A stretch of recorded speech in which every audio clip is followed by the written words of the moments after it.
sweet Savannah, Georgia, just 3.5 hours from Atlanta, where today the defending SIAC champion Albany State Golden Rams lock horns with the Savannah State Tigers.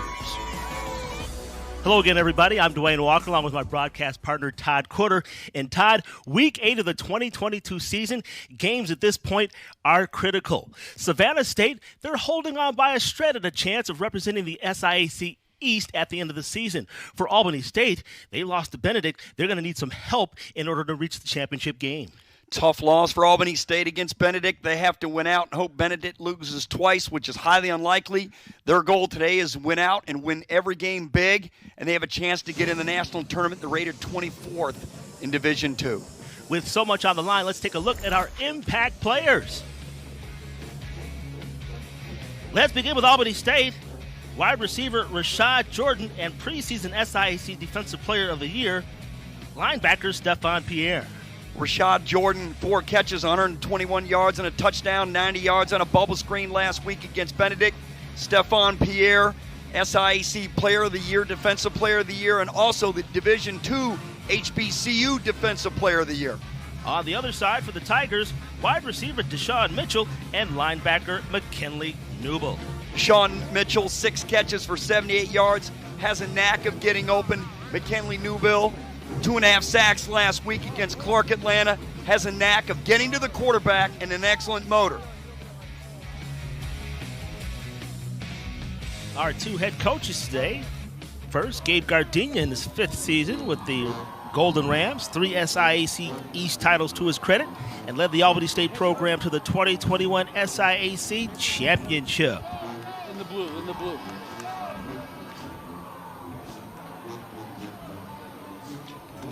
There you get a look at him.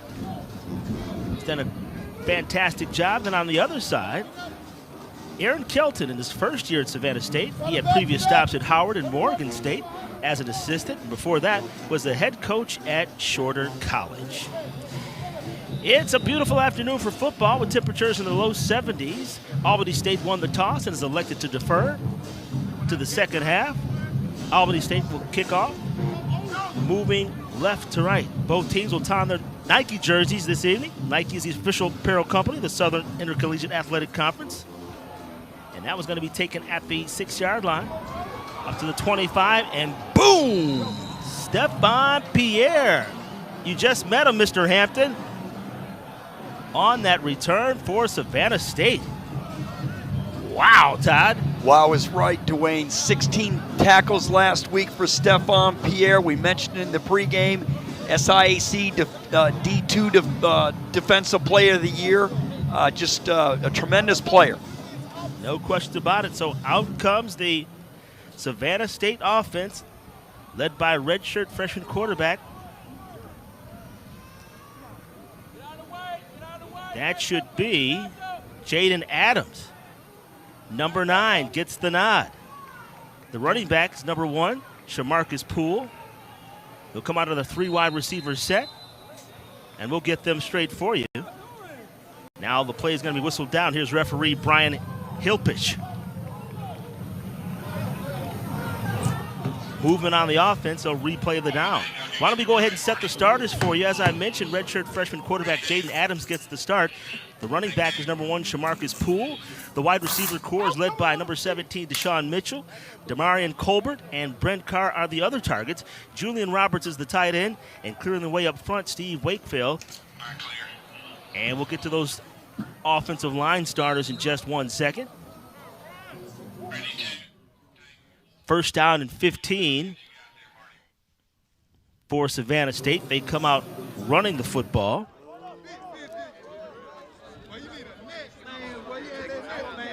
And correction, that was a short toss. Second down and 10 after the gain of 5. They hand it to Poole. Poole eludes one man and finally gets dragged down from behind. Antonio Leroy, number 1 for Albany State, not there. That's Shamarcus Poole. He was the ball carrier. Antonio Leroy Jr. making his first appearance since the Florida A&M game when he had an injury to his knee. He has since had minor knee surgery, but he's back in the lineup today. 3rd down and 7. Adams with the keeper. He throws and misfires on his target. Looking for Demarion Colbert. He's caught 15 balls this season. As we get a look at the replay as Adams rolls out to his right. This ball could have been caught by Colbert. It did hit him in the hands. It would have been a huge first down for Savannah State. Instead, they'll go 3 and out. It would be a huge confidence builder for Savannah State, who has a chance to play spoiler today and ruin Albany State's season and defeat their rival. The thing is, this young offensive line is really going to be tested by the Albany State front 7 led by Pierre. 4th down and 7.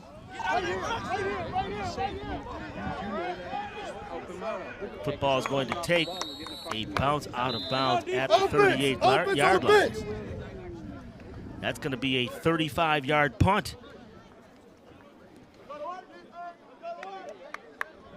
Henry Tomei doing the punting for Savannah State, and that's right about at his average, 35 yards per punt.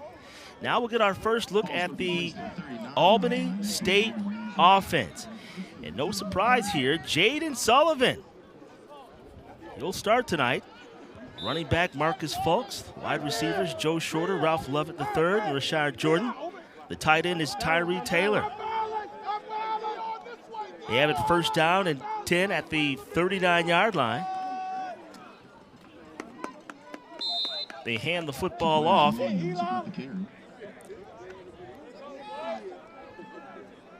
Carrying that football is number 28.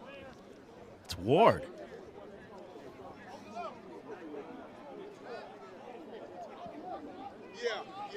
Check that. Jaquez Williams getting the start tonight. Gain of 3 on the play. 2nd down and 7.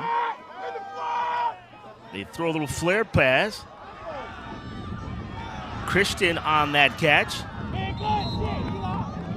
Nice catch there by the big tight end, Christian Grant, the 6'2" tight end from Fayetteville, Georgia. As we get a look at the replay. Great job by Christian Grant here. Avoids one man, avoids a block and a back from his blocker, and then he's able to scoot up and get positive yardage for a 1st down. And it was really important for Savannah State to get a 3 and out after Albany State had one defensively. This is going to be a tough sledding here for Savannah State defensively against this Albany State offensive line. 14-yard pass play. That's the 5th catch of the year by Grant.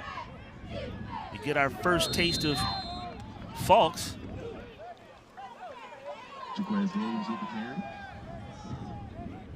Correction, that's Williams again. Jaquez Williams, a 5'8" freshman from Atlanta, Georgia, getting a rare start. We're going to have to check and see what's going on with the regular starter, Marcus Fulks. A late scratch. 2nd down and 5 for the Albany State Golden Rams. And now we have a flag, several flags as a matter of fact. And we'll see what the call is. Tonight's referee, Brian Hilpich. Full start. Offense, number 65. 5-yard penalty. Still 2nd down. There you get a look at him. That was called against the center, Juwan Jordan. The rest of that interior for Albany State, Trevor Arrington and Josh Simon on the left side, Ronnie Hayes and Noah Stovall on the right side. There you get a look at the Savannah State sideline. They play a 4-3 defense. And now it's 2nd down and 9 after the penalty. Sullivan waiting for the snap. He has it. Little pitch off to the right-hand side. And bowling his way down is Taylor. Taylor's going to be bumped out of bounds at the last minute by one of the corners. Little rollout here and a flick to Taylor. He gets a good block downfield for some positive yardage. Good play there, good pursuit by Savannah State by Norwood, Elijah Norwood, the cornerback from Valdosta. It brings forth a third down for Albany State. Albany State coming into this one 29 of 75, 38% on the season on third down. Third and a long one. And there is a long run on the short one by Jaquez Williams. Great job by Jaquez Williams following his blocks here. Great job by the Albany State offensive line. Just a simple, quick hitter right up the middle and positive yards and a big gain for a first down. And the Golden Rams are on the move. First down and 10 at the Savannah State 28. In motion comes ALBANY. They'll throw into the left part of the football field, intended for Taylor, the tight end, just out of his grasp. Second down and 10 coming up. Sullivan had him wide open, Dwayne. Had Taylor wide open, nobody near him, and he misfired there. And instead of having a first down, a potential touchdown, now it's 2nd and 10 for Albany State. We talked about that Savannah State 4-3 defense. They've got Marlon Jackson, Eli Shepard, Jonathan Glover, and McKinley Newble, our featured player, our impact player for Savannah State. They rush the football up the gut again for Williams. Minimal gain there. Third down, forthcoming. Albany State coming into this one, averaging a hearty 30.6 points per contest. Third down, call it 7 at the Savannah State 25. Sullivan in the pocket, steps up, and he's going to be downed. Down by Marlon Jackson. Recording his first sack of the season. Great job by the Savannah State defensive line, and Jackson pinning the quarterback. He had no chance, did Sullivan there, and he dropped him for a huge loss. And good job by Savannah State after Albany State got a couple of first downs. They held him here, and now it's fourth and long, and we'll see what Albany State decides to do here. I don't want to shortchange the young man from Fitzgerald, Georgia. He came in with a half a sack, and I'll make it 1.5 sacks. Here's a punt. Does it catch the Coffin corner? Well, there's going to be a break in the action. No score from Savannah State.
meat right here. Hey, on the right side. Welcome back, everybody, as we get a look at the Savannah State sideline. The quarterback in your screen is Jaden Adams, but apparently there's going to be a switch. It should be JT Hartich, yes, number 12. He's in the game now. 1 yard line. They'll try to move it out of there to give themselves some room. Nice job by they're going to say it's a loose ball. But they're going to say it's second down. There you look at JT Hartich, 35 of 55 for 443 yards this season, and has thrown 3 touchdown passes. Going to call no gain on that last carry. Second down. No, we'll give him 2. Correction, it's a 3-yard line. Second down and 8. 2-back set. That football is on the ground, and coming up with it is the Albany State Golden Rams. They have recovered the football, and guess who's Johnny on the spot? Stephon Pierre. His first fumble recovery of the year. Quarterback there wasn't able to handle the snap, was Hartich, and Pierre was able to pick it up, and now Albany State has great field position on the Savannah State 1-yard line. And we talked about Savannah State having to avoid the turnovers. That is the ultimate equalizer in football. They're a pretty big underdog today, and turning the football over to a really good Albany State team is not the recipe for Savannah State to try to stay in this game. That's the 10th fumble on the year for Savannah State. Now Albany State has it first down and goal. Sullivan will hand the football off to Williams, and Williams does not gain any yardage on the play. Jackson, one of the stoppers for Savannah State. Great job, Dwayne, by Jordan Clark there to get into the backfield of the Golden Rams and stuff them right there at the line of scrimmage. As I believe we have a penalty on the play. Let's take a look, though, this replay. Great job. Great job. The penalty is on the defense, we just found out, but a great job by Jordan Clark. Will go for naught as they'll move the ball half the distance to the goal.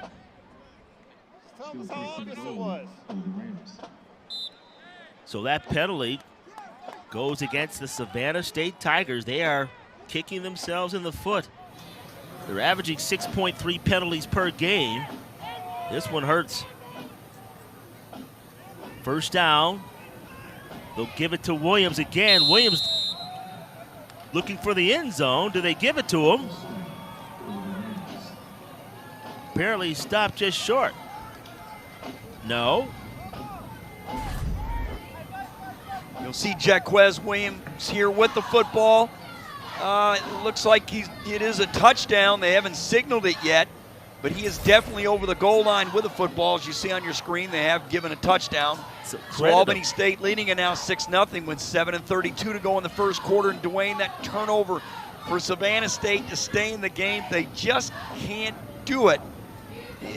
This really hurts. The extra point attempt is on its way, and it is good. And with 7 minutes and 32 seconds to play, we'll get a look at that turnover. Stephon Pierre comes up with it, and they take advantage of the turnover. Williams from 2 yards out. It's 7-0 Albany State. At Georgia Power, millions of Georgians depend on us to deliver clean, safe, reliable, and affordable energy. That's why we've invested nearly $10 billion to make the electric grid stronger and smarter, and to improve service and reduce outages. By deploying high-tech, self-healing networks, we can find problems quickly, reroute power, and keep Georgians connected. We're committed to making critical investments to meet our customers' needs today and for decades to come. Let there be no doubt. You are ready for whatever comes next. You've got bars to raise, expectations to exceed, status quos to rise above. And you've come to the right place, because it all starts right here. Which is precisely why we are so proud to support HBCU programs.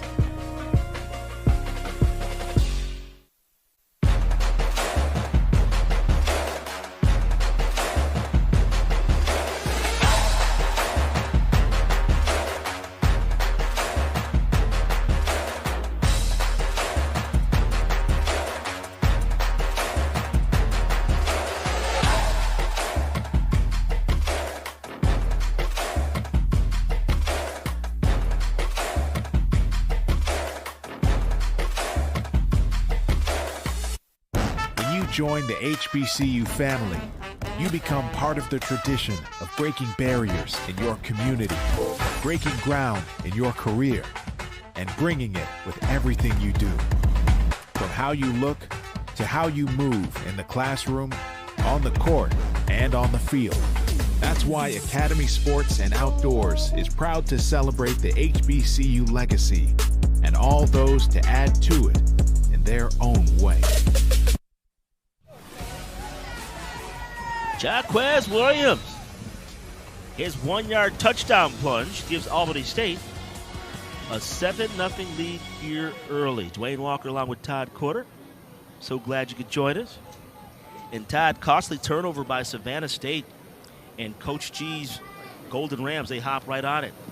No question, Dwayne, they had trouble on the snap on the first play. And then, of course, the second one costed them dearly, and a touchdown for Albany State. Manning kicked that one down to the goal line and taken out of there by Hampton. Nice return by Joseph Hampton, the freshman running back out of Evans, Georgia. And let's see who the quarterback it'll be. JT Hartridge has a football in his hands right there as you get a look at him. Coach Kelton has been shuffling quarterbacks so far. Adams started out, and then right after, JT Hartridge came in to replace him, but he fumbled a couple of snaps. One fumble they got back, the other one they recovered. And now we have a flag on the play. Let's get the call.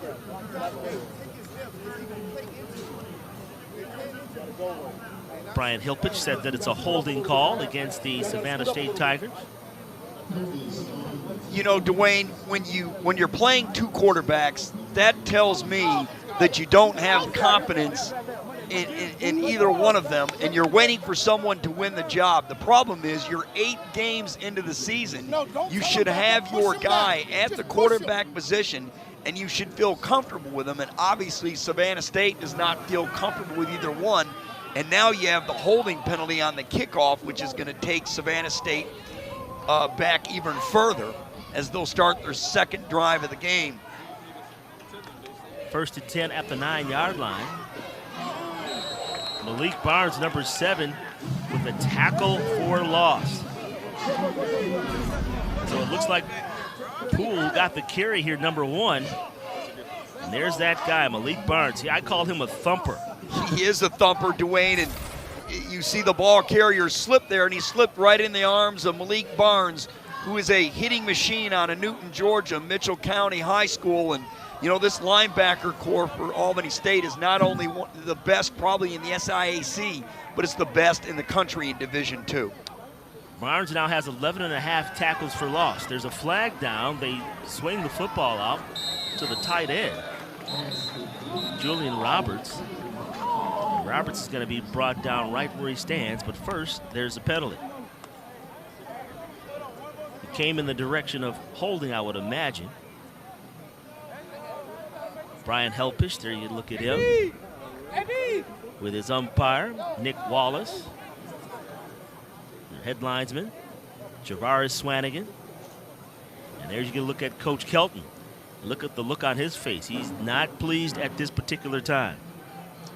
Well, he has every reason not to be pleased. Penalties and turnovers, and this penalty here is against Savannah State. And you know, you want to watch somebody tackle, Malik Barnes is the guy. Did you not see the textbook tackle on the last play? My goodness. So Savannah State, this is their third time with the football. They went 3 and out the first time. Well, actually, no, they got a first down the first time, and then they turned it over, and now, as you see, they're having problems in their own end, and it's 3rd and long. 3rd and 13 to be exact, Zach. Near side pass is complete to Colbert. And Colbert bangs his way shy of the first down. You look at the replay. Hartridge will throw it over there to Colbert. Colbert's a big target. He sure is, and James Hawkins drove him out of bounds, the senior defensive back from Fayetteville, Georgia, Fayetteville County High School. And to me, the game plan for Savannah State is to get the ball out really quick because they have a young offensive line against that Albany State front seven. It's one of the best in Division II. And with a young offensive line, you got 3 steps and you got to let the quarterback go because they're going to put the pressure on him. That was enough for a first down. First down hand to Poole. And Poole is going to be stopped on the play. Harvey and Leroy on the scene. And there you can look at Jamarcus Poole. Poole has not been able to get the running game going so far, averaging 3.1 yards per carry, 200 yards rushing coming into this one. Last week, Dwayne, he was 8 for 8 carries, 22 yards in the loss against Clark Atlanta. It's critical that Savannah State at least attempts to run the football to keep that front seven from not pinning their ears back and going after the quarterback. No gain on that last play, but they do gain a little something here as Elwin Smith comes up with the reception. Elwin, a big 6'4" target, play on both sides of the football.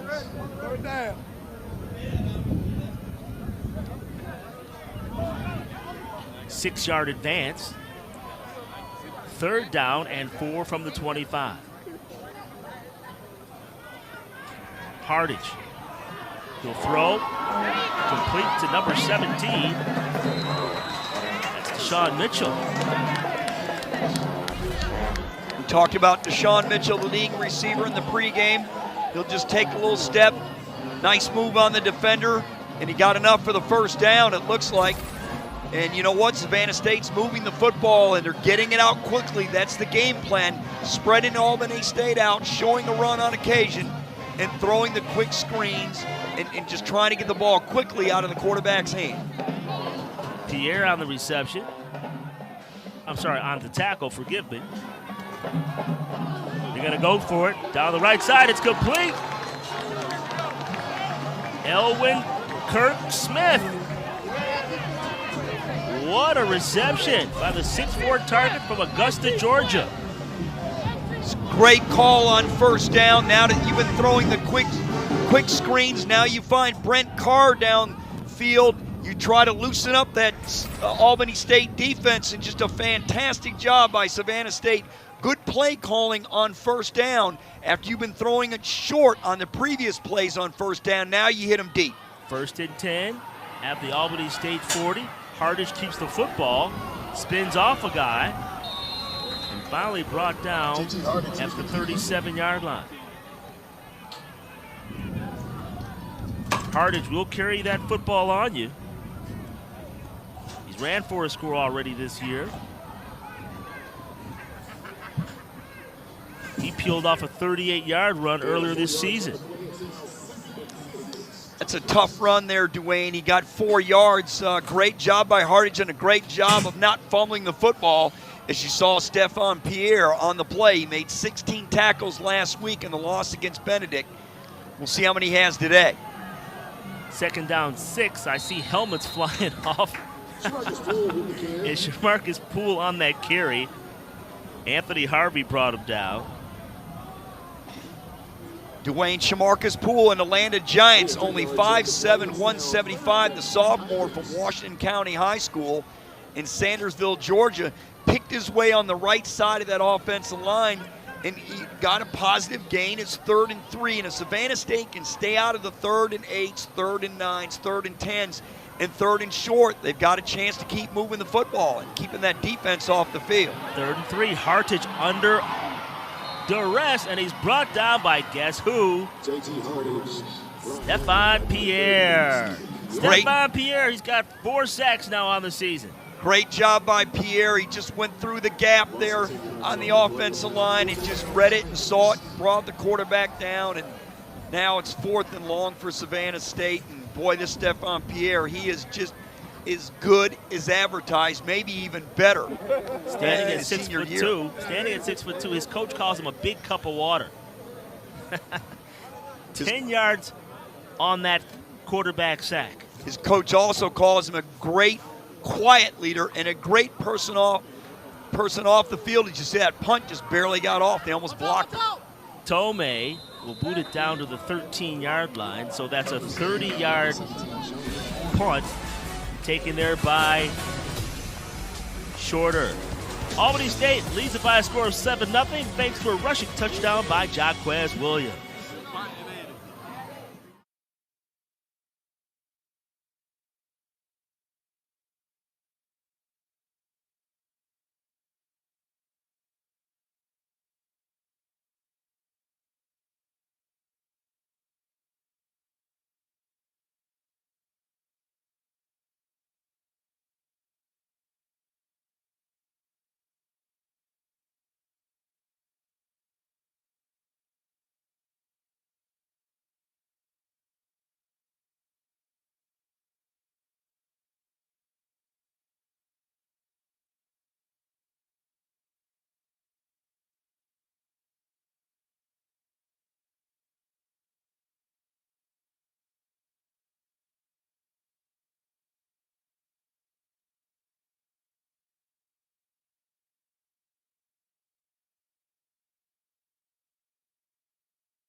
As the Golden Rams now take over, it's first and 10 for the 12. Golden Rams. Albany State will get their third crack at the football. You look at the quarterback, Jaden Sullivan, who came in with a 70% completion rate, 14 of 20 on the year, with a pair of touchdowns, no interceptions. That's the key stat. First down and 10 from the 13 for the Albany State Golden Rams. And we get our first look at number 6, Marcus Fulks. He's the leading rusher on the team, came in with 445 yards, and surprisingly did not get the start this afternoon. But he's in there now. Tough sledding for Fulks last week against Benedict. He had 9 carries for 30 yards. Benedict did a great job of shutting down the Albany State running game. On the 2nd and 7 play, a toss to the far side of the football. That's Ralph Lovett III on the reception. Ralph Lovett started the year out last year with a bang until he got hurt. Missed a majority of the season last year with an injury. Came into this one tied for the team lead in receptions with 14. You know, Dwayne, I was wondering what Albany State's psyche was going to be coming into this game. They had such a tough loss last week, and so far Savannah State is hanging in there. If it wasn't for the turnover, we'd be tied. First down and 10 from the 23. They'll bang it along the left tackle. Fulks again on that carry. Jackson on the scene there for Savannah State. Just 10 seconds remaining in the quarter as they count it down. Call it a pickup of 3. 2nd and 7. Let's see if they get this play off before the quarter ends. And they will not, as you hear the horn in the background. Well, well, well, the first quarter's in the books with our score. Albany State 7, Savannah State no score. You're watching SIAC football presented by Georgia Power on ESPN+.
Welcome back to Wayne Walker along with Todd Corder. Albany State leading Savannah State 7-0. The Savannah State Tigers have been clawing their way into history since 1902 when the football program began. This is the 64th meeting between these two clubs. Albany State leads the series 44-17, and there's been 2 ties. That football sail's incomplete. As you can look at Jaden Sullivan, who got the start this afternoon. Dwayne, great job by the Savannah State defensive line, putting pressure on Sullivan there, causing him to make that errant throw. And Savannah State, to me, has weathered the storm despite turning the football on their own 1-yard line. Had they not done that, this game would be scoreless. And it's only 7-0. So if you're Savannah State, keep playing the way you are defensively, and you can stay in it. 3rd down. Albany State needs to get to the 33-yard line. Sullivan has the football blocked, and then he knocks it down. That should be ruled an incomplete pass. Let's see how they rule it, though. Savannah State saying it's their football. But it should be, in my opinion, it should be ruled an incomplete pass because he threw the ball was tipped, and it hit the ground. So therefore, it was just the football that was knocked down on a pass, in my view. Let's hear from our official.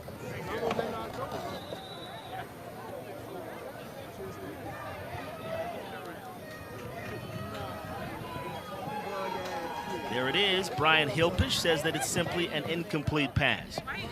Again, you got to give the credit to the quarterback, Jaden Sullivan. Watch here. He goes, he throws the football, sees it's tipped, and either tries to knock it down. To see what he did? Wait, hold on a second. No, but Dwayne, you know what? That's He never grabbed the football. He was trying to punch the football Correct. down. All to he the did ground. was try to knock down the football. It was a great job by Sullivan, but it was an excellent job by McKinley Newbill to get his paw on the play to knock it down and prevent the screen pass. And now Albany State will have to punt. Savannah State, I've been really impressed with them defensively. They're starting to win the battle up front. And McKinley Newbill, who we talked about him in the pregame, got his paw, knocked that ball down, and Sullivan did a heads-up job by not trying to catch the football, take a big hit, just go ahead and knock it down and live for the next play. Speaking of big hits, that's what Rashad Jordan, number 0, they just escorted him off of the field. So we'll try to get an injury report on him. That punt taken at the 33-yard line and brought up to the 40. Oh, he got twisted up pretty good in the wash there. Let's hope the young man gets up. Wow, there's a break in the action. Some heavy hitting going on with Albany State leads it by a score of 7-0 early in the second quarter of play.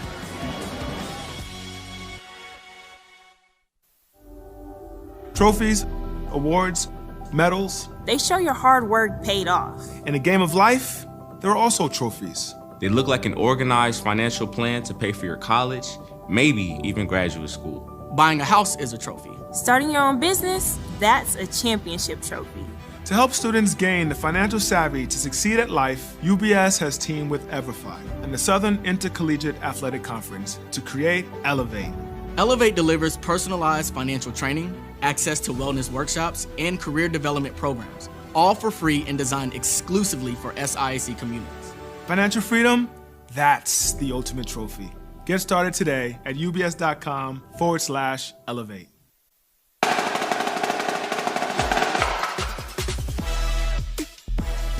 When you're part of something bigger than yourself, it feels like all you ever do is win, win, win. And when that something is an HBCU, you know you can't help but win, win, win. So, as proud supporters of HBCU programs, we just can't lose.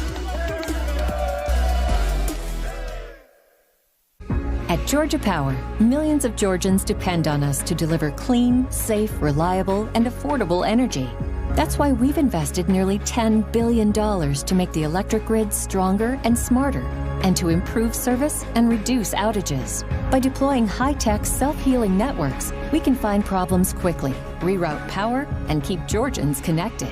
We're committed to making critical investments to meet our customers' needs today and for decades to come.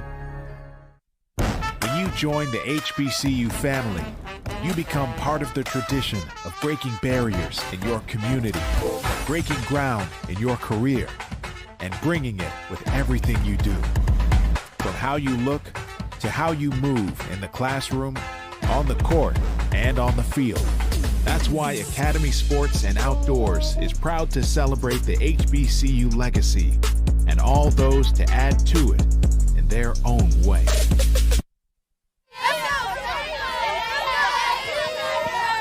There you can look at the Savannah State Tiger cheerleaders, hoping their squad can come to life as they trail it by a score of 7-0. And the Tigers will get their 4th opportunity with the football. 1st and 10 from the 40. They were going to throw the screen to the left of Poole, but the low snap did not allow it to happen. Javon Adams on that quarterback keeper.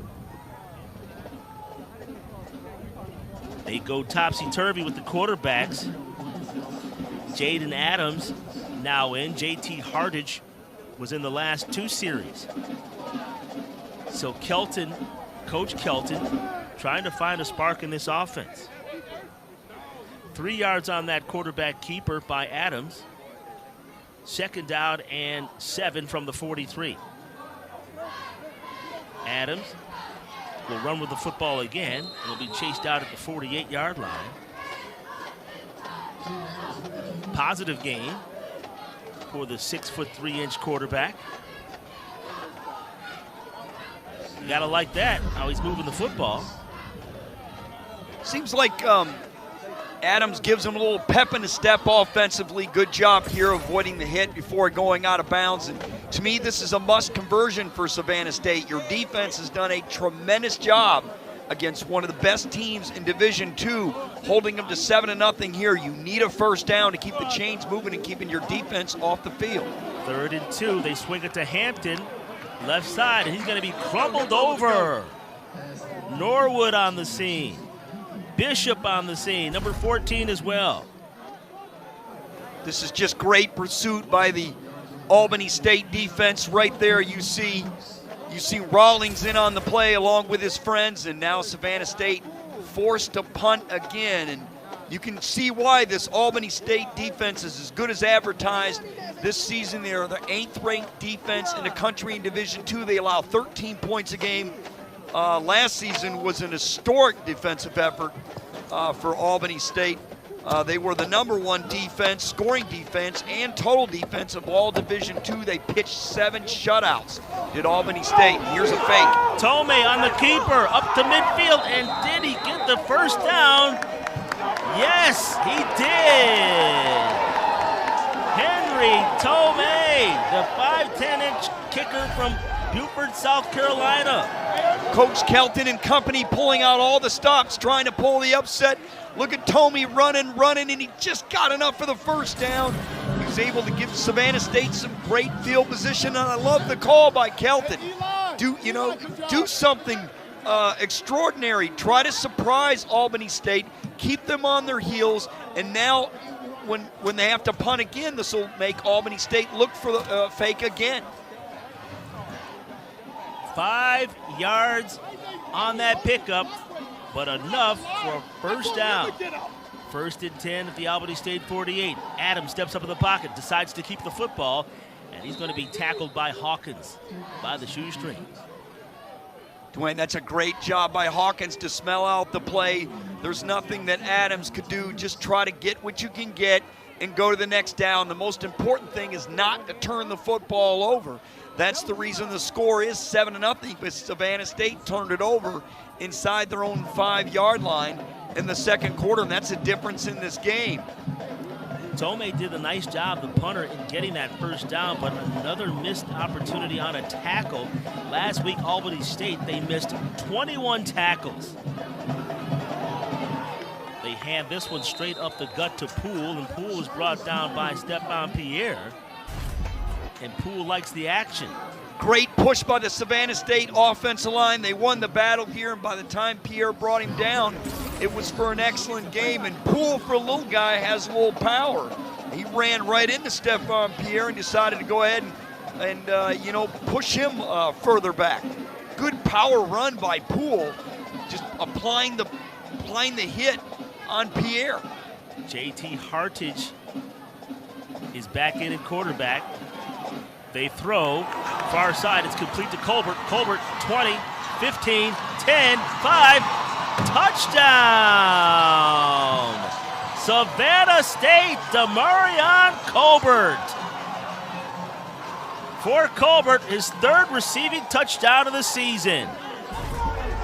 Colbert was just wide open here. Not good defense at all by Albany State. And then the tackling wasn't very good neither. Look at that, the effort there by Hawkins. He wasn't able to bring him down. And boy, Albany State, they're going to have a lot to talk about at halftime as Savannah State is right in this football game and is, you know, being a big underdog. The longer the game goes, if you're in it, the more confidence you have that you can win it. That extra point attempt by Tomei is up, and it's through the uprights. Well, turnovers have been the story in this one. But how about this punt fake conversion by Henry Tomei, and then this 43-yard hookup. Hartage to Colbert. It's 7-7.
Here's the man of the minute, if you will, Demarion Colbert, the 6'2" out of Thomaston, Georgia. He put Savannah State on the score thanks to a 43-yard touchdown from JT Hartage to that man on your screen, Demarion Colbert. Just a reminder, this matchup between Albany State and Savannah State is brought to you by Georgia Power. Savannah State showing some strength and coming back. They very easily could have folded. They're actually 1-1 on the year after trailing after one quarter. They trailed in this one 7-0 after 15 minutes. I'll say it again, the longer the game goes, the better Savannah State can believe they can win this game. As you see a good return on the kickoff there by the Golden Rams. A good return by Joe Shorter. Shorter is explosive. Dwayne, I'm interested to find out what Albany State is going to do this series. I think they need to go start running the football on first down. Their offensive line was winning the battle with the Savannah State defensive line early on. Let's see if they come out and run the football and try to establish the line of scrimmage and then hit them with a play-action pass downfield. 44-yard return by Shorter, and Albany State has the football in Savannah State territory. 1st and 10 at the 48. Sullivan steps up and he tosses, and brought down is Williams. And fired up on that play is your guy, Jordan Clark. Another good play here by Sullivan to step up and make the throw for Albany State. It is only a gain of 3, and a good job by Clark to wrap up the receiver immediately, wrapping up Williams. Good job. 2nd and 7. That's good for Savannah State defensively, only allowing 3 yards on first down. Looks like the Savannah State Tigers are going to come with pressure here on this 2nd down. Let's see. Now they back off. Bravo. Sullivan throws it to the near side flat, complete to Allenod. And Allenod is bumped out. Where are they going to mark that? At the 36-yard line. Good reception here, good in pitch and catch from Sullivan to Thomas. Good job getting yardage after the catch, and a good positive play for Albany State. Uchenna and Noah on that stop. Thomas Allenod, there you can look at him. 14th carry of the year on that last game. 1st down and 10. They'll hand to Williams. Williams fighting his way down to the 29-yard line before being stopped by Nathaniel Chisholm. Great job here by the left side of that Albany State offensive line, allowing Williams to get a good gain on first down. And that's what I think Albany State needs to do, is establish the line of scrimmage on first down. Williams doing a nice job tonight carrying the football. Speaking of which, there he is, 20, 10. First down yardage for Savannah State. So Williams is feeling it. Sure is, and this is a good job again by the Albany State offensive line on that left side, making a huge call, trying to spread out Savannah State, in a good run for a first down. There you go, look at Mr. Williams. He's approaching 50 yards so far in rushing in the first half. There's your score.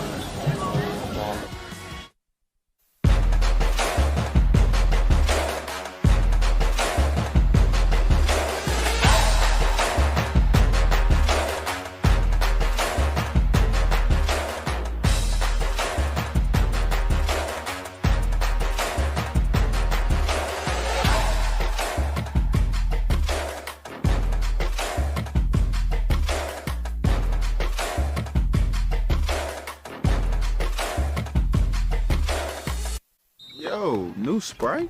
No, same Sprite, new bottle. It's kinda like same floater, new heights. Same jam, new style points. Same pregame, new drip. Same spokes, new person. Same ice, new tray. That's cold. New bottle, same refreshing Sprite. When you join the HBCU family, you become part of the tradition of breaking barriers in your community, breaking ground in your career, and bringing it with everything you do. From how you look to how you move in the classroom, on the court, and on the field. That's why Academy Sports and Outdoors is proud to celebrate the HBCU legacy and all those to add to it in their own way. At Georgia Power, millions of Georgians depend on us to deliver clean, safe, reliable, and affordable energy. That's why we've invested nearly $10 billion to make the electric grid stronger and smarter, and to improve service and reduce outages. By deploying high-tech, self-healing networks, we can find problems quickly, reroute power, and keep Georgians connected. We're committed to making critical investments to meet our customers' needs today and for decades to come. Welcome back, everybody. 7-7 our score. There you can look at Coach Kelton and that Tiger sideline. After that big rush by Williams, Albany State has the football, first down and 10. Actually, they're inside the 10. It's going to be first and goal from the 10. Sullivan will hand to Williams. Williams will try to spin off a tackler, but nothing doing. They say no as Newble, number 0, comes up with that tackle. This is a great job by Newble and Chisholm here to smell out the run and stuff it right there. Great job there by the Savannah State defensive line to make it second and 10 from the 10-yard line. And this is a must for me for Savannah State to hold Albany State to a field goal here. Second and goal. Sullivan waits. He'll hand to Williams, and Williams is going to be stuffed again. And this Savannah State defense, ladies and gentlemen, no slouch. They are second in the SIAC in team defense. Let's show them how we do. So they can play. Savannah State coming in with a record of 3-4. Albany State 5-2 overall. Third and goal from the 7-yard line. Let's see what Coach G and Adam Hollyfield, the offensive coordinator, let's see what they pull out of their pockets here. Sullivan waiting. He'll option left. He'll give it to Williams, and Williams is going to be popped. Oh, yeah, they're laying the lumber. Savannah State. Latrelvin Blackamore was there, laying a lick. Just a great job by Savannah State reading the option here. Good hit there. Excellent hit by Blackamore and McKinley Newbill in on the play. They didn't go for the fake. They stayed home, and now they forced a field goal attempt for Albany State, and that is a win for Savannah State here.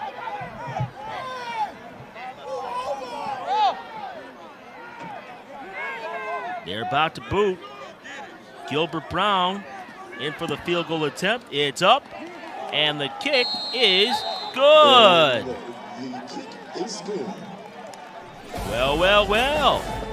A field goal by Mr. Brown puts Albany State up by 3.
Welcome back, everybody. Dwayne Walker along with Todd Corder.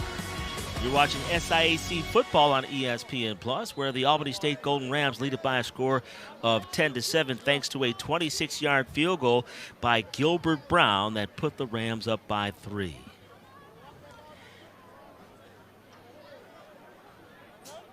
Manning will kick the football off.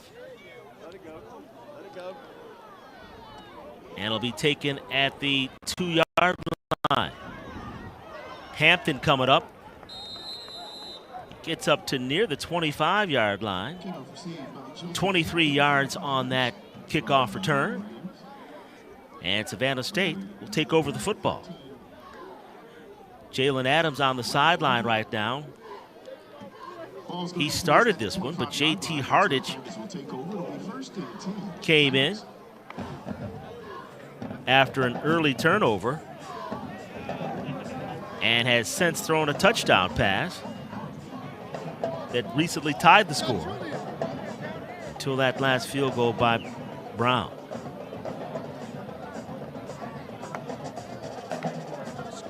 Well, it's important. I was going to say it's important here for Savannah State to get first downs and move the clock and keep their defense off the field.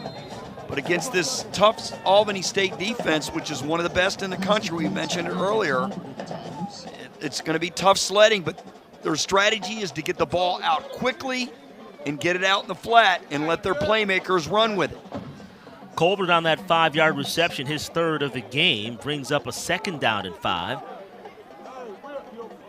for this Savannah State offense. The football resting at the 30-yard line. In motion, they come, is Smith, and that football finds the ground incomplete. It was deflected there, if we can take a look at the replay. I believe it was deflected by Pierre. Surprise, surprise. Right. We'll take a look at it here. Let's see who got their mitt on it. It looked like it did accidentally come out of his hands. I thought it was deflected somewhere up front. And he just slipped completely out of his hands. I mean, you can understand why we thought that. It was awkward when it looked like the football was deflected. 3rd down and 5 for the Tigers. Hardage finds Poole near side, 30, 35, 40, and that football comes out of there after the hit. Shamarcus Poole not avoiding contact. How do you do here? Poole, boy, he took a huge hit there. Just a gigantic hit by Antoine Gosser, the junior defensive back, and he really laid the wood there from Conyers, Rockdale High School in the metro Atlanta area. But first down, more importantly, for Savannah State. We're going to have an equipment adjusted by Poole. 7 yards on that carry by Poole. Hampton will get his opportunity now, and he gains positive yardage. Running the football is so important for this young offensive line for Savannah State. Get some yards on first down, make 2nd or 3rd down much more manageable for Hardage and company. If they can't run the football, Albany State's going to stack the box and pin their ears back and come after the quarterback. 6-yard run by Hampton. 2nd down and 6 from the 43-yard line. Now J.T. Hardage will get the play.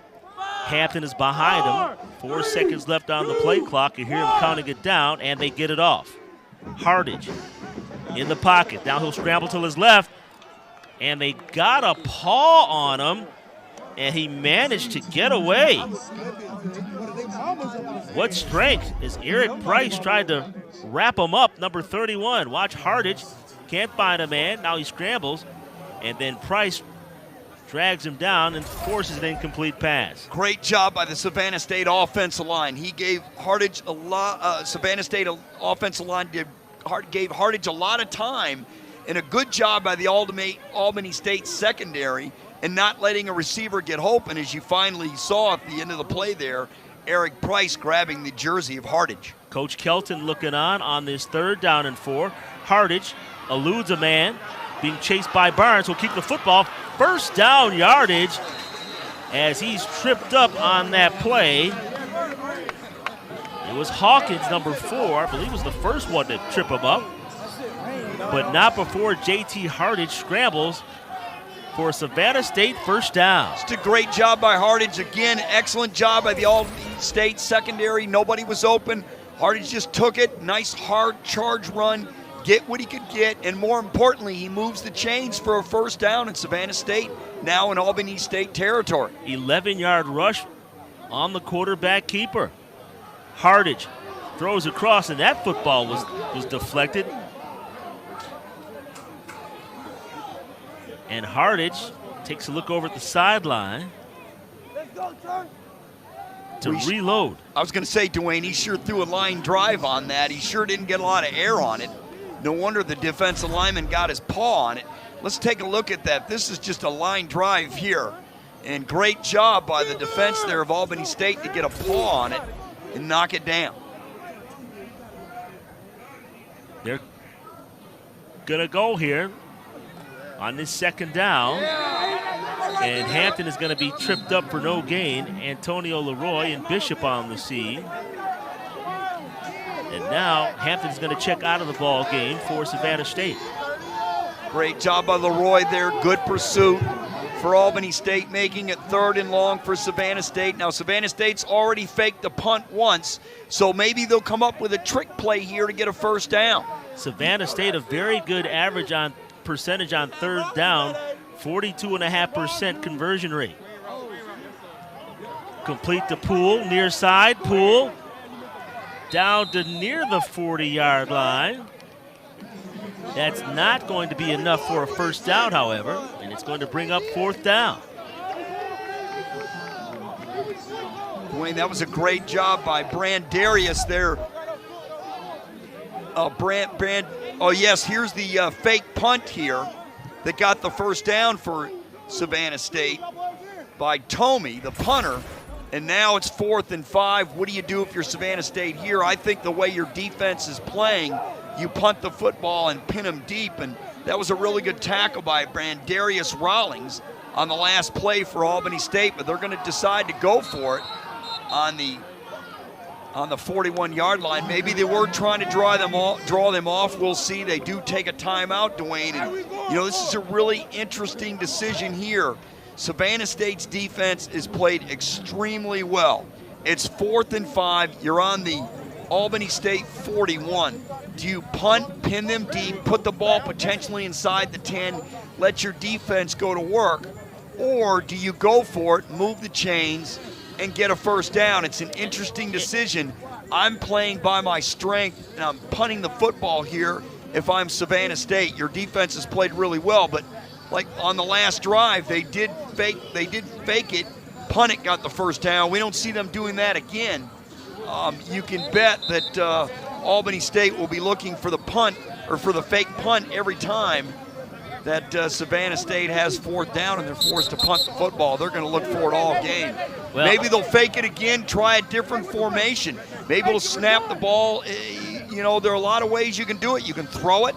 So we shall see, but 4th and 5 here. I think they'll try to draw them off sides here, but I agree with you. I would punt the football and rely on my defense. There's 1:51 seconds left.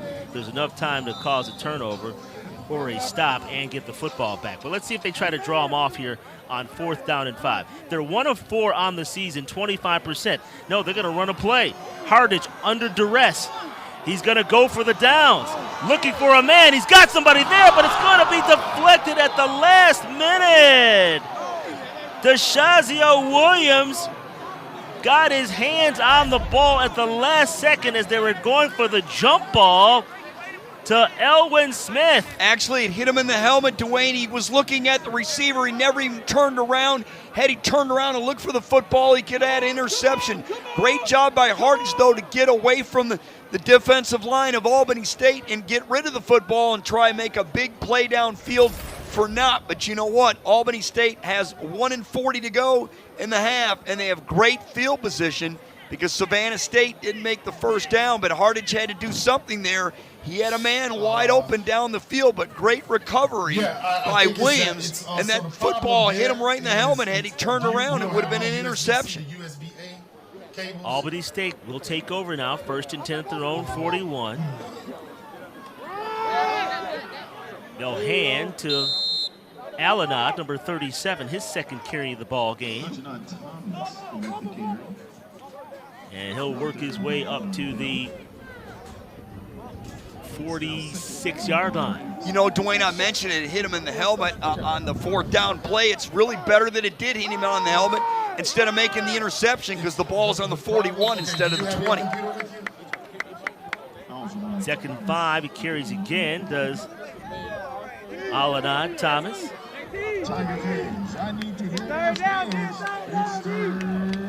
Clock still running. We're under a minute to play in the half.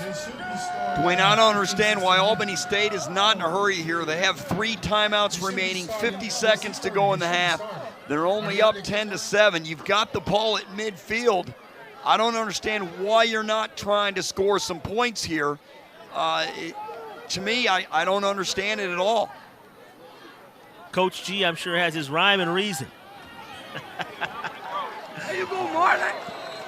Wow, Thomas is flung to the ground by Jackson, who makes the tackle. And now Albany State will use a timeout. I think Savannah State did, Dwayne. They can actually get the football back here. We'll see if this is for a 1st down or not. I don't believe it is. So Savannah State here can force Albany State to punt the football or maybe try to block the punt. Not sure what the strategy is, because they did waste precious seconds with under a minute to play. They let about 20 seconds roll off the clock, and I mean, they're up near midfield, so I don't understand the logic here. I don't at all. I mean, you're in your opponent's territory, you have the football, and you're in good field position. You let all that time run off the clock, and to me, that just benefits Savannah State. I mean, if you're, before this game started, with 27, if Savannah State's only down 10-7 at the half, you're Savannah State, you take that. You're playing the 24th ranked team in the country in Division II in Albany State, who came off a heartbreaking loss against Benedict last week, had 2 opportunities inside the red zone in the 4th quarter, failed to score, and thus lost the football game. To me, Albany State looks a little bit flat in areas today, and Savannah State, they're doing a great job on defense. Their defense is keeping them in this football game. And, you know, I mean, really, Albany State only has a field goal offensively. That turnover there, Savannah State turned the football inside their own 1-yard line and gave Albany State its only touchdown of the game. Savannah State could be ahead.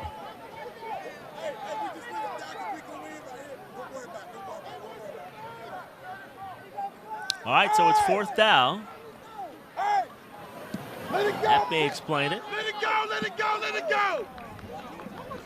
And the football is going to come to rest at the 18-yard line.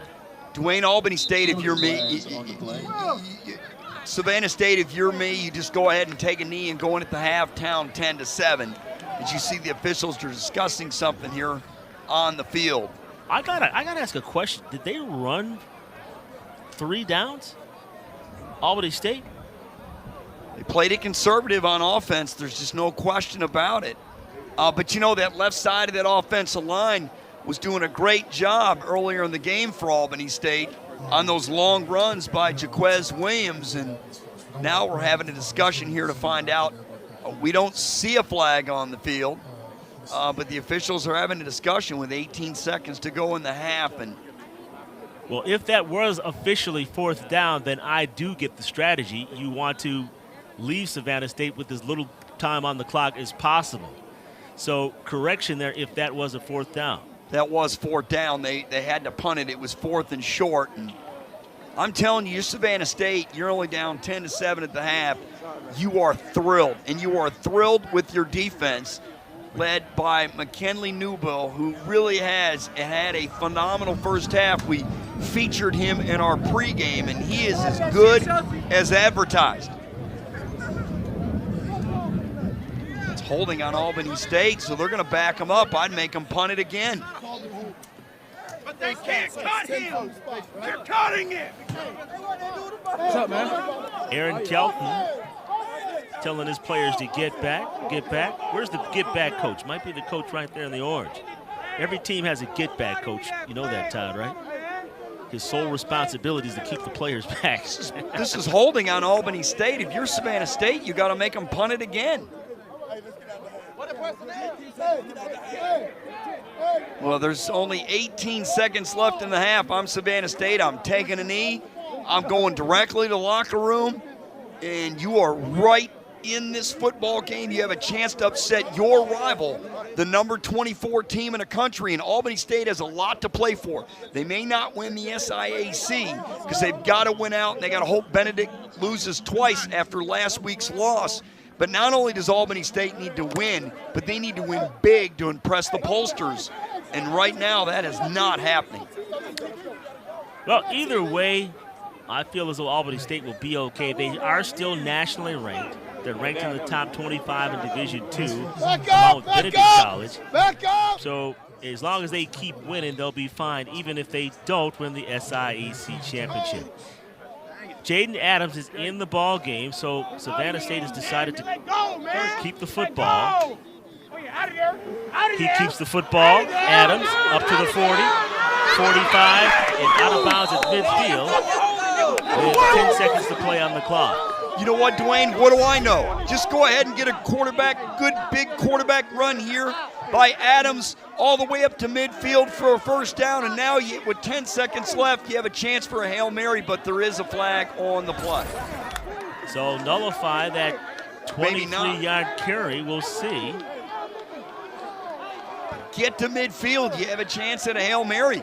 Well, if this is on Albany State, this is going to put excellent field position for Savannah State. We'll see what the penalty is all about. A lot of yapping going on back and forth, but it is going to be against Savannah State. We just need to get it confirmed here by our referee, Brian Hilpish. That's a shame if you're a Tigers fan if this is on Savannah State, because that negates a good run by Jadon Adams. And it is going to be against Savannah State, so they're going to march it back. Now, if you're Savannah State, just take a knee and go in at the half. We'll just have to see how Coach Kelton plays this. Well, they've only got one timeout. If they can get to a pass to midfield, call timeout, they would have a shot at a Hail Mary. But with this Albany State defense, you just don't want to turn the football over. This defense is a top 10 defense. They've got too many men on the field. What's that? Let's see how many they got on the field. Take a look at Coach G, telling his guys to get back. Boy, Coach Cardina has got to really be disappointed, though, overall. You know, when talking to him this week, he thought his team would bounce back and coming off that heartbreaking loss to Benedict and play a really good game. And so far, it's been a major struggle, and credit to that Savannah State defense. They have been outstanding here in the first half. Second down and long, and this should be the final play of the first half as Hampton is being ran roughshod. Stephon Pierre in on the tackle for the Albany State Golden Rams.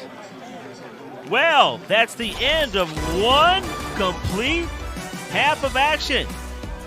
Williams got the scoring started with a 1-yard plunge, followed by a 43-yard strike to Colbert to knot the score at 7, and then a 26-yard field goal by Brown to put Albany State up 10-7 at half. We'll be right back with our halftime festivities.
And welcome back to our halftime with the score, Albany State 10, Savannah State 7.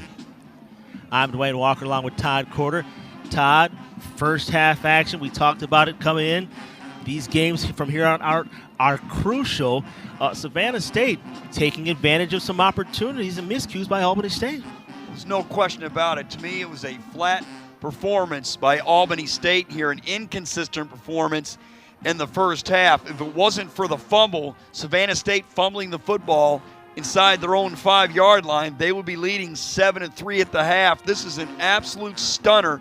Now, the Albany State defense has really done a good job, except for the one drive on the touchdown. But, you know, this is a top-ranked defense, and they've shown it. I mean, Stephon Pierre is as good as advertised, but you know what? McKinley Newbill for Savannah State is as good as advertised, and he is really leading this defensive line and keeping Savannah State in this game. This is incredible. You know, this is a rivalry.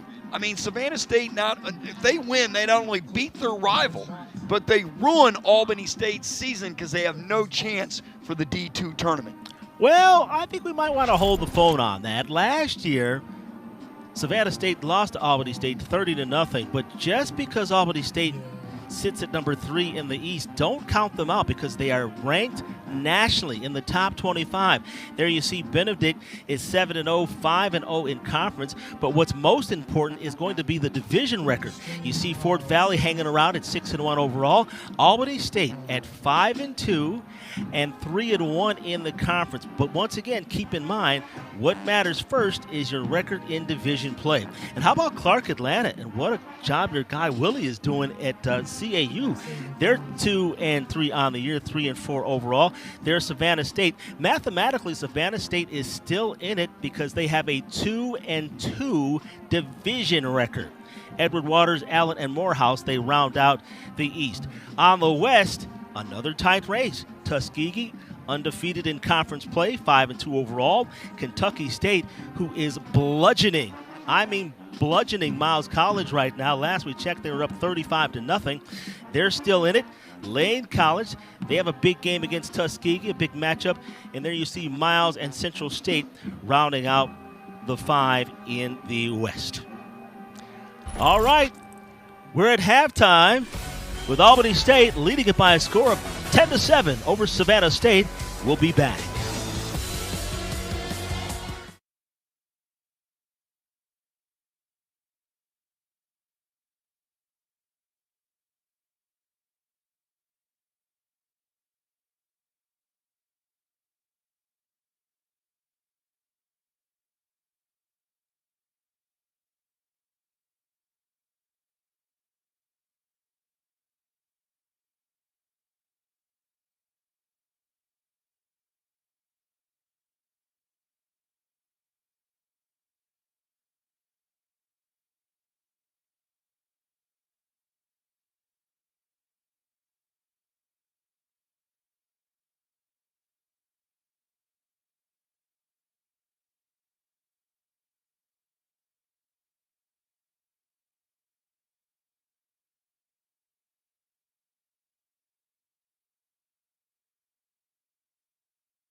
for Albany State's band for giving us an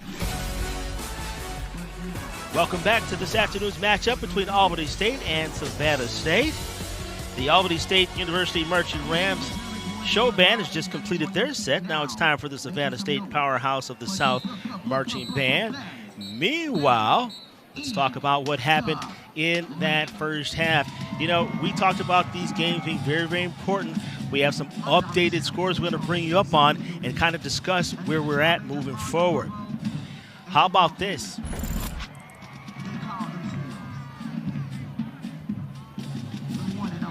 There's the score I've been waiting for. Tuskegee won the defeated Lane 35-31, and Kentucky State leading Miles 35-0 late in the fourth quarter. So that is a final. Thank you. So now we have a showdown at the OK Corral next week. The winner of Kentucky State and Tuskegee will win the West, and we'll have that on ESPN Plus. I can't wait to do that one. That is a huge, huge win for Kentucky State and Tuskegee.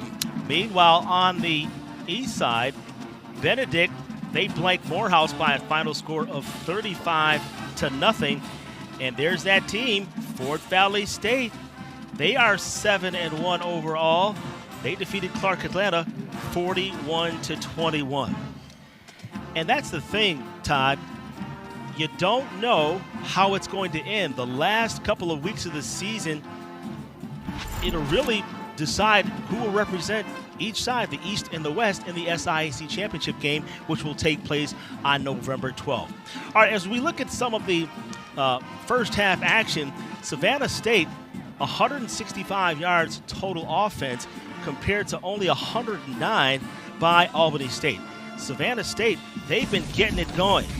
Although they took advantage of a Stephon Pierre fumble recovery, and Jaquez Williams plunged in from 1 yard out to give Albany State a 7-0 lead. But then here comes a little trickery. Henry Tomei on a 4th down and 5 scrambles and gets the first down for the Tigers. Then JT Hartich, he connects with Demarion Colbert, who runs the rest of the way 43 yards for a touchdown to knot the score. And then Brown, from 26 yards away, gives Albany State a 10-7 lead. Well, you see the halftime stats, and a stat that really sticks out to me is that Savannah State has held Albany State to 63 yards rushing, 102 yards total. On defense, just an absolute terrific effort by Savannah State, and to me it started all up front with McKinley, Newbill, and company. And if they can put on this type of performance in the second half, they can pull the upset. And with Fort Valley State winning today, Albany State would be third place in the East. And not only that, they couldn't win the East, but they'll drop out of the top 25, and they won't have any shot at making the playoffs. Well, that all remains to be seen. We're at halftime with our score, Albany State 10, Savannah State 7. Stay with us.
Albany State leads at 10-7 over Savannah State. Can the Tigers of Savannah State pull the upset? We'll find out in the next 30 minutes here on ESPN+.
Welcome back, everybody, to Savannah State College. Savannah State University, excuse me. Albany State on top by a score of 10-7. Then you can look at head coach Gabe, they call him. Coach Gabe, Gardenia, staying positive. He's in a good place. Even though his team only leads by a score of 10-7, they come in averaging 30 points a game. And they'll look to get it going here. I wonder who he's going to come out with. Wonder who he's going to come back with. Let's take a look at some of the SIAC players of the week. On offense, Tarian Taylor for Tuskegee. He went for over 200 yards in a win last week. Defensive lineman Lubert Donellis of Benedict College. Man, what a job this young man has done since coming over as a transfer from South Louisiana. Then on special teams, Arnes Huchich. Man, I butcher his name every time. Huskich from Tuskegee, our special teams player of the week. And then our newcomer of the week, Diallo Mosley from Fort Valley State, our Week 7 SIAC players of the week. Man, I cannot get away from that Arnes Huskich from Tuskegee. I'll have him November 5th. I know you got him coming up next week, right? You got Tuskegee coming up next week, right, partner? I have Tuskegee at Kentucky State. It'll be for the Western Division title, and I can't wait. It'll be on ESPN+. It'll be one of the SIAC games of the week, but we have this important football game here in Albany State. Their season right now is on the line. Let's face it, Savannah State can knock off their rival. It would be huge. It would ruin Albany State's season. You know, we had an opportunity to talk to Coach G during the course of the week, and he told me he's got a lot going on. I asked him, has the ring of COVID kind of let up a little bit? Are things back to normal? He says, yeah, kind of. But he tells me he's still busier than ever. His wife is actually the head of the local PTA. And so she says that she keeps him pretty busy and the players pretty busy with doing stuff in the community like public speaking. Dwayne, it'll be interesting to see what each team does with the football with their first possession in the second half. It's always a tone setter. If I'm Albany State, you've got to get the ball to Rashad Jordan. 4 catches, 21 yards and a touchdown. He went 90 yards on a bubble screen versus Benedict last week. Let's see if they get him the football. Tomei kicks the football off to the 10, to shorter, up to the 20, 30, 35, cuts in, and he loses the football. It's on the ground, and Savannah State looks as though they came up with it. They sure do have it, Dwayne, and boy, just what the doctor ordered. If you're Savannah State, you're going to get the football on this turnover, and we've always said in big games, when you're an underdog, turnovers are an equalizer, and look at this turnover here right after the second half kickoff, and Savannah State's got it. And I believe there's a flag on the play also. Jamison Pettiford, number 14, the redshirt junior out of Augusta, Georgia, got his paw on it, and we talked about Savannah State needing a big play, and there it was. He just didn't secure the football, Dwayne. I mean, you've got to be able to secure the football. Watch it, he's holding it like a loaf of bread, and it's easily stripped. You've got to secure the football at all times when you hold it. When you don't do it, it's just a huge, huge hit on your team. So let's see if the Savannah State Tigers can capitalize on the special teams turnover. And they, as you can imagine, are geeked on the Savannah State Tigers sideline. Time to get the ball to Deshaun Mitchell. He's really a really good football player. Let's see if Savannah State gets it to him maybe on a bubble screen or a quick screen, or maybe they'll just a hitch and go and they'll try to score immediately. First and 10 at the 48. Pressure. Malik Barnes had him, but he missed the tackle. JT Hart is down on the 40, and he's finally going to be brought down by Antonio Leroy at the 40-yard line. Boy, this missed tackle here, Dwayne, is costly for Albany State. There it is right there. Hardage is elusive. He takes it up the middle, and he gets a first down, and that's a big, no, actually it's short. It'll be 2nd and 1, and that is a big run for Hardage and the Tigers. Credit Hardage with a 9-yard pickup on that play. 2nd down and 1 from the 39-yard line. They'll hand to Poole, and Poole is going to be schooled by Pugh. There he is in your screen, number 90, Jalen Pugh, the sophomore out of Jonesboro, Georgia. Pugh came in unblocked and made it easy. He just grabbed the ball carrier by the shoelaces and brought him down. And instead of a first down or for Savannah State, now it's going to be 3rd and probably 4. That'll go for a tackle for loss. That's the 7.5 tackle for loss for Jalen Pugh on the season. Loss of 3 yards on the play. 3rd down and 5. Hardage in the pocket. He's got pressure behind, and he's going to be brought down. Number 31, Eric Price, is right on time. Well, the price is right here, Dwayne. Big players make big-time plays, and this linebacking core for Albany State is as good as any in Division II, and Hardage had no chance there. And what a time for Eric Price to make that play, and now that'll force Savannah State to punt after Albany State fumbled the kickoff to start the second half. Loss of 5 on the quarterback sack, and we have an injured player. And while they tend to him, we'll take this time out. Albany State leads it by.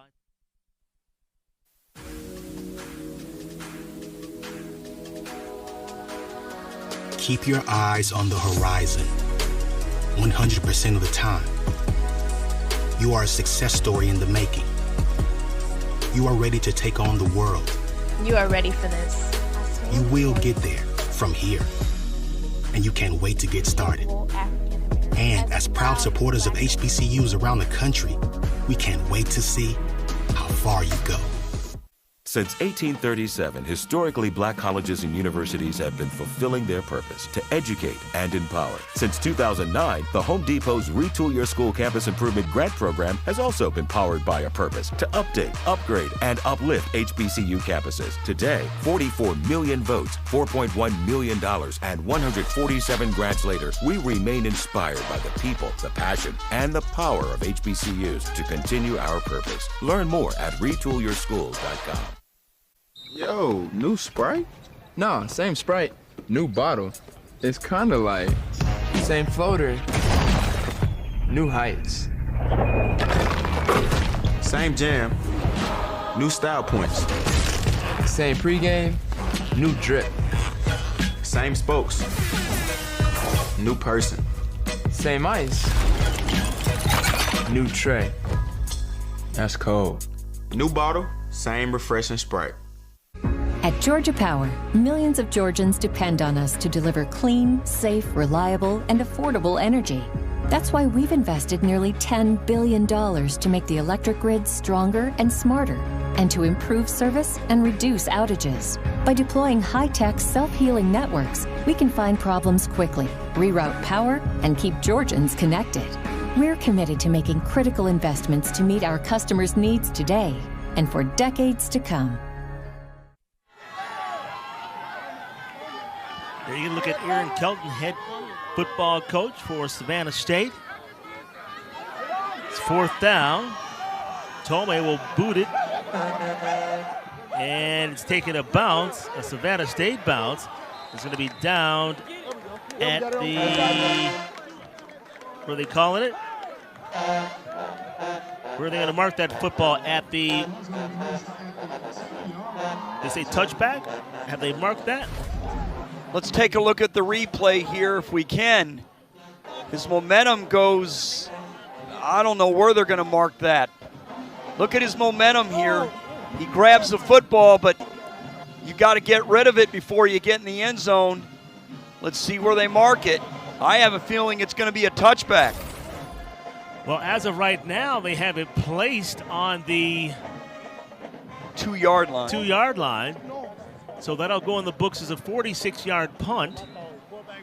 That was Braxton Chadwick. That was a great job by him. Albany State will have that football deep in their own territory. Jaden Sullivan, there you can look at him. He'll begin the second half here. The hand went to Williams, number 28. Williams rushed for 52 yards in the first half on 10 carries, a 5.2-yard average. He got a surprise start in for Fultz. Great job by Jordan Clark. Again, we've called his name several times today for Savannah State. He's a converted wide receiver. Done just a great job in the secondary for Savannah State today, and second and long for Albany State, and they've got him pinned up. Gave Williams 2 on that carry. Second down pass intended for Shorter, and Shorter pushes off on the defensive back for Savannah, Elijah Norwood. Norwood keeping Shorter close as they jibber-jaw back and forth. There's no chance here for pass interference on the play. The football's away, and there's a chipping to play there by Albany State. Joe Shorter's got to keep his cool as Elijah Norwood was right on the wide receiver for the play. Good defensive play, and it's a good thing that football wasn't thrown on the money. It might have been a pick 6. Second down, third down at 8 from the 4. Williams, he'll carry around right in. First down yardage as he delivers a blow. D'Armani Ridley was the recipient. Deion Bell wanted holding here. He's not going to get the call. As you see at the end of the play after it's over, he wanted the officials to call holding. They didn't get it. And what a critical first down for Albany State, backed up in their own end, and what an opportunity missed by Savannah State to make them punt out of their own end zone. Extraordinary effort by the quarterback, Jaden Sullivan, who delivered a block that sprung Williams.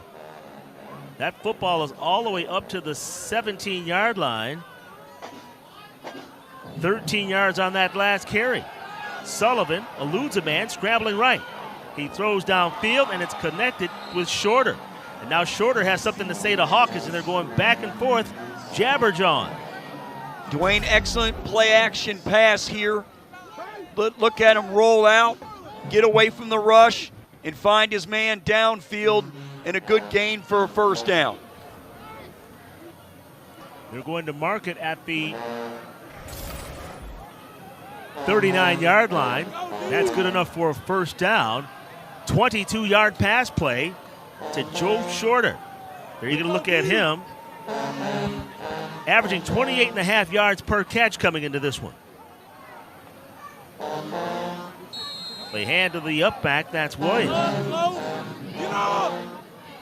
If you're Savannah State, oh so close. You had almost Albany State punting out of their end zone, and now Albany State going towards Savannah State territory, almost at midfield here with 10-10 to go in the third quarter. You've got to stop them here. If you're Savannah State, don't allow any more first downs. Give your offense a chance with a football in good field position. +3 for Williams. He's rushed for 67 yards in the contest. Sullivan looking downfield, and he connects. Picked up by the tight end, Tyree Taylor. That's his 11th catch of the season. This is a really good, well-designed play. A little fake there by the quarterback, and he finds his man wide open down the field was Taylor, and some miscommunication in the secondary. You just can't let him go that wide open, as you saw Blackmore in on the tackle, but it's too late. First down for Albany State, and they're on the move. No question about it. That football is at the 32-yard line. 36-yard gain. There's Williams again. And after that 26-yard gain, Williams will add to his total. He's been a running machine so far, Todd. He's over 70 yards rushing so far. And he can thank his offensive line, who's given him really good, huge holes there on that play. Big hole and a good run, and it sets up second and short for Albany State. In motion comes short of the right. Fake. And it's complete to Jordan, Rashad Jordan. And Jordan skips his way down to the 14-yard line. So another positive gain.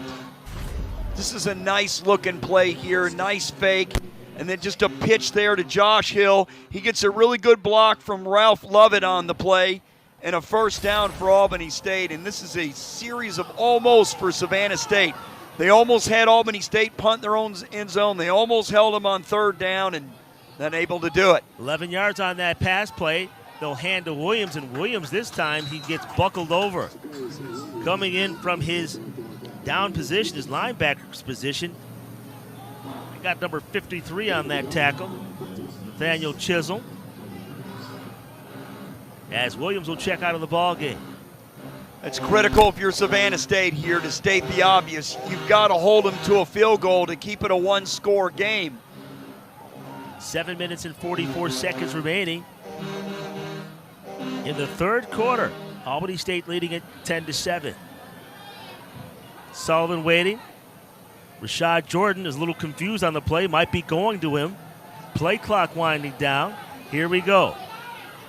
Falks will get the football, and they're going to rustle him down to the ground. Marlon Jackson, number 6, the first one on the scene for Savannah State. It's a great job by Marlon Jackson in that Savannah State defense on that play to cause a third and long here. And if you're Albany State, you're most likely not running the football here. And if you're Savannah State, you've got to come at Sullivan with some pressure. I'm venturing to say that Marcus Folks in the backfield for Albany State is hurt. If you look at his face, he looks as though he's agonizing in pain. I want to say it has something to do with his left arm, which may explain the limited action here this afternoon. Sullivan, crossing pattern, complete to Rashad Jordan, in for a touchdown for Albany State. Touchdown, Golden Wings. Oh yeah, Rashard Jordan scores his third touchdown of the campaign. It'll go in the books as a 14-yard connection. Sullivan to Rashard Jordan. We mentioned at halftime, you got to get the football to Rashard Jordan, and they do here on this drive, and it results in an Albany State touchdown. And look, big players make big plays, and Rashard Jordan is a big-time playmaker, and they found him the football on this drive, and it results in 6. Gilbert Brown, if the extra point attempt, it's up, and the kick is good. And with 6 minutes and 36 seconds to play, the Albany State Golden Rams expand on their lead. They lead it by 10.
Welcome back, everyone. There you get a look at Jaden Adams, the starter tonight for Savannah State. He's on the sideline looking on right now, as Savannah State will try to answer the bell. 14-yard touchdown that put Albany State up 17-7. Sullivan connecting with Rashard Jordan. Joseph Hampton back deep, and he'll field the football at the 3-yard line, up to the 10, 15, and drag down close to the 20-yard line. And there may be an injured player on the turf. I believe that's Joe Shorter. I believe you're right. And he is struggling. You know, Dwayne, it's interesting. Let's see who Savannah State comes out with at quarterback. It's most of the way Hardage is gone, but it wouldn't surprise me to see Adams play this drive. You should see Adams on your screen, and with 6:30 to go in the third quarter, you're down two scores. If you're Savannah State, you need at least a field goal here to get it within a score. I'm wondering if they're going to get Deshaun Mitchell the football. That's the guy I've been waiting for Savannah State to break out and get him the football. Look for a lot of quick passing on this drive, quick screens. They were successful early on in the game, and then maybe that'll open up the running game and you can spread them out as you do see Adams in at quarterback. Well, they did just escort Shorter off the field. Looked like a lower leg injury. We don't want to speculate, but hopefully he will be okay. Adams in the game for Savannah State on 1st down and 10. They throw a little flare pass to the far side of the football field to Colbert, and there's going to be a late flag on a late hit. So not a very smart play there. If we can take a look at the replay, an excellent block downfield here by Anthony Brown, the tight end, and then you see the late hit after the play. So this is just frustration here on Albany. Well, maybe it is on Savannah State. Let's see. The Albany State sideline was clapping after that play. Coach Kelton wants an explanation, but they're walking towards the Savannah State side. It's probably going to be a personal foul here. Yep, that's what it is. So that'll give Savannah State a 1st down. And Dwayne, that's something that Savannah State could use, 15-yard personal fouls. Quarterback keeper is Adams, and Adams is going to be tackled from behind. Excellent job by Price. Price has been all over the field tonight for the Albany State Golden Rams. That's just miscommunication on that play, Dwayne. He was supposed to hand the football off, and the tailback evidently didn't get the message. If we get a chance to take a look at that, it was a miscommunication on that play.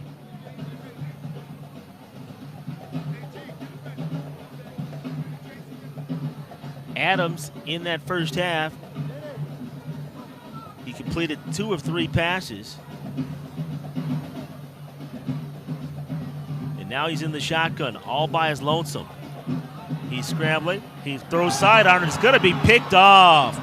Picked off by number 9. That's Brent Darius Rawlings. First interception of the year for Rawlings. And speaking of firsts, that's the 5th interception. First in this game by Adams. He forces that ball, does Adams, into Rawlings. No chance on that play. I don't know why you're throwing the football in that situation. And that is the 2nd turnover for Savannah State offensively. The first one gave Albany State a touchdown inside their own 2-yard line. They had to go 2 yards for the drive, and now they're in Savannah State territory again. They have a short field, about 42 yards to pay dirt, and if they score here, it's going to be tough for Savannah State to come back. 1st down and 10 at the 42-yard line of Savannah State for the Albany State Golden Rams. They're looking to improve their record to 6-2 and keep their playoff hopes alive.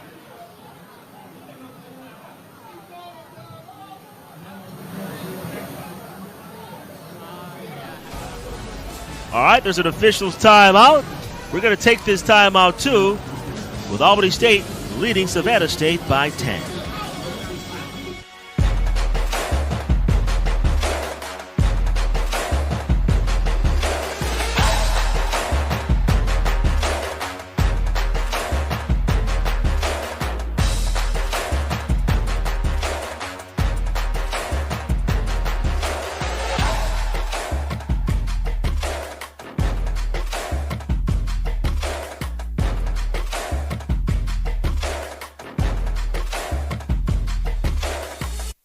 At Georgia Power, millions of Georgians depend on us to deliver clean, safe, reliable, and affordable energy.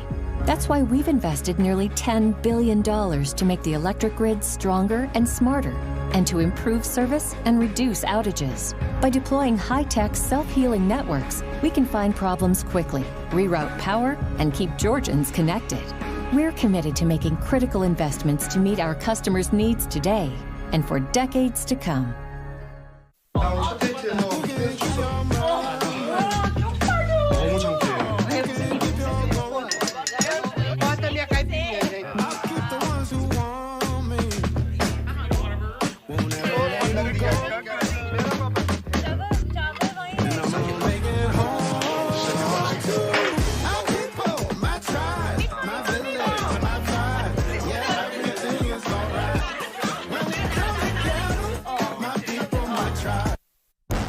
Join the HBCU family. you become part of the tradition of breaking barriers in your community, breaking ground in your career, and bringing it with everything you do. From how you look to how you move in the classroom, on the court, and on the field. That's why Academy Sports and Outdoors is proud to celebrate the HBCU legacy and all those to add to it in their own way. Jaden Sullivan and the Albany State Golden Rams, they have the football, first down and 10 at the 42-yard line of Savannah State. And Sullivan is going to be brought down, and he may have lost the football. Savannah State is saying that they got it. They WWE on the ground for the football. Still on no indication on who came up with it. But you know who is in the mix, though. Nathaniel Chisholm. As we get a look at the replay.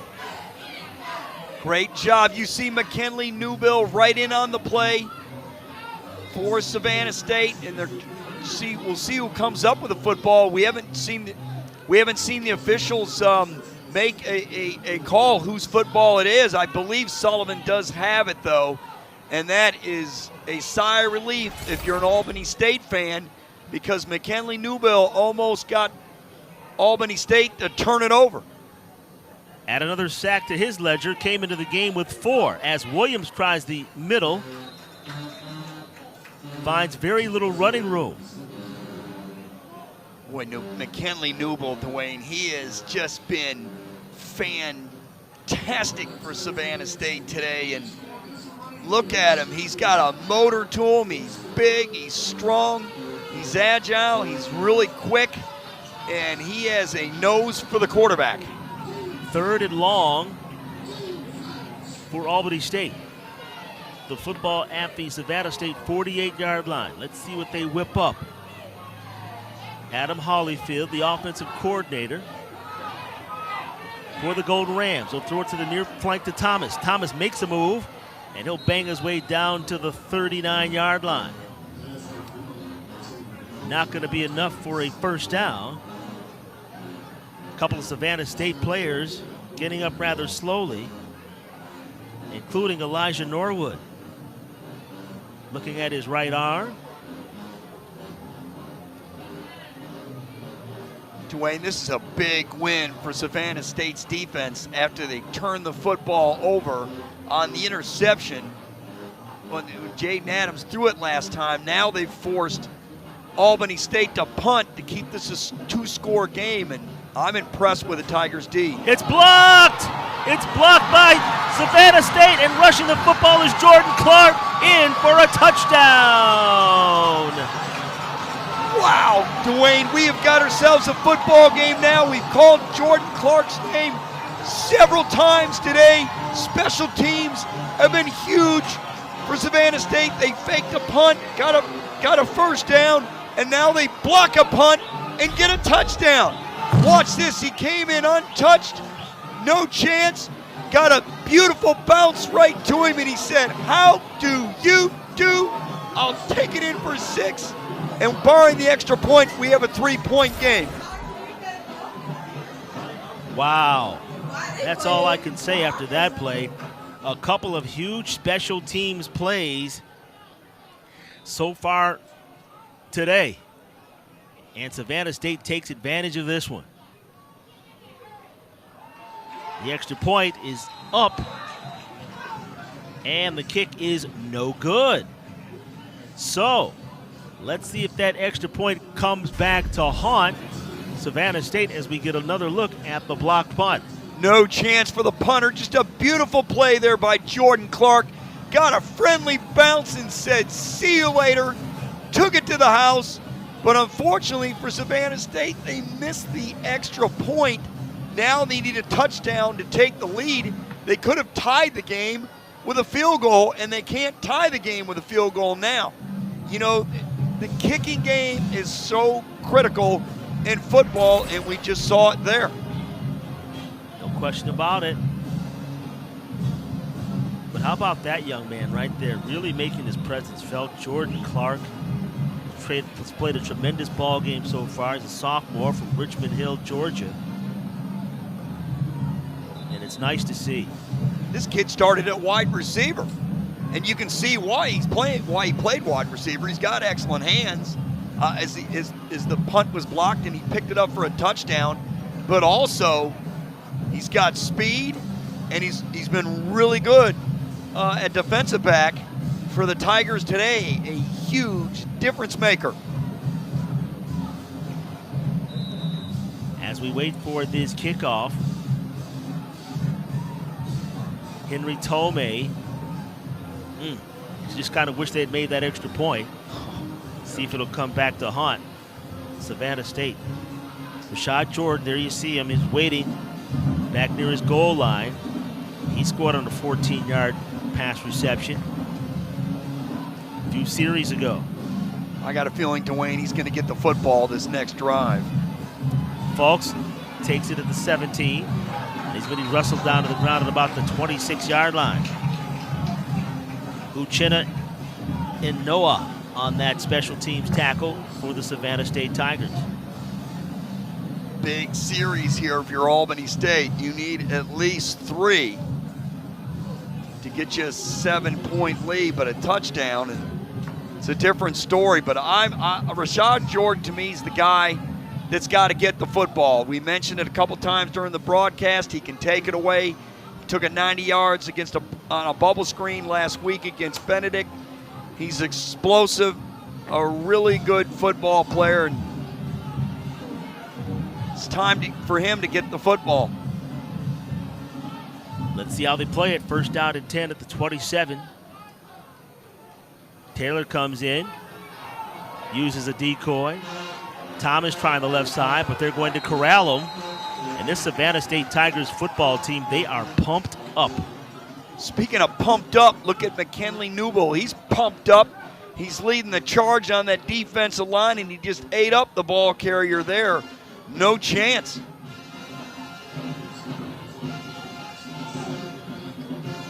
Two minutes and 30 seconds remaining in the third quarter. Hope you're enjoying this one. This has turned out to be a pretty good game.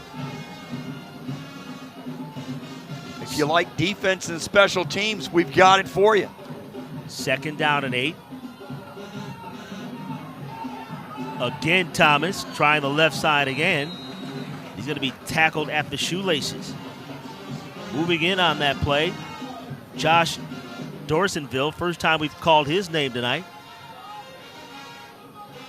Dorsonville, 6'5" tall, out of Jacksonville, Florida. He's a big one. Notice Albany State here going to that left side, running the football. They rely on that left side of the offensive line in Trevor Arrington and Josh Simon. Let's see what they do here. 3rd and 3, run or pass. Distance here. 3rd and short. Albany State needs to get to the 38-yard line. Sullivan looks, throws, back shoulder catch to the tight end, Taylor. Tyree Taylor. As we get a look at the replay. Sullivan threw the football where you're supposed to throw it. Just get it away from the defensive back. An excellent catch there by Taylor. He had to kind of turn around and get it, but at least the ball has no chance of being intercepted, as Taylor had separation there on the corner, and it's good for a first down. Hawkins, the defender on the play, had to rustle him out of bounds. New set of downs for Albany State. They're in Savannah State territory. First down and 10 at the 48. Sullivan waiting. Thomas to his right. Sullivan throw far side. And it's complete to Rashad Jordan. Savannah State is saying that wasn't a catch. Let's see how they rule it, though. Boy, Jordan has excellent hands, that's for sure. He put his hand right under that football. Looked like a catch to me. Clock still rolling. 21-20 left in the quarter. 3-yard advance on that catch. 2nd and 7. Williams spins, and he's going to be tackled. No gain on that play. And it's going to bring us to the end of the third quarter of play. Well, big special teams play by Jordan Clark and the Savannah State Tigers. A 40-yard punt return for a touchdown has closed the gap for the Tigers. It's 17-13 heading to the fourth.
And welcome back on the campus of Savannah State.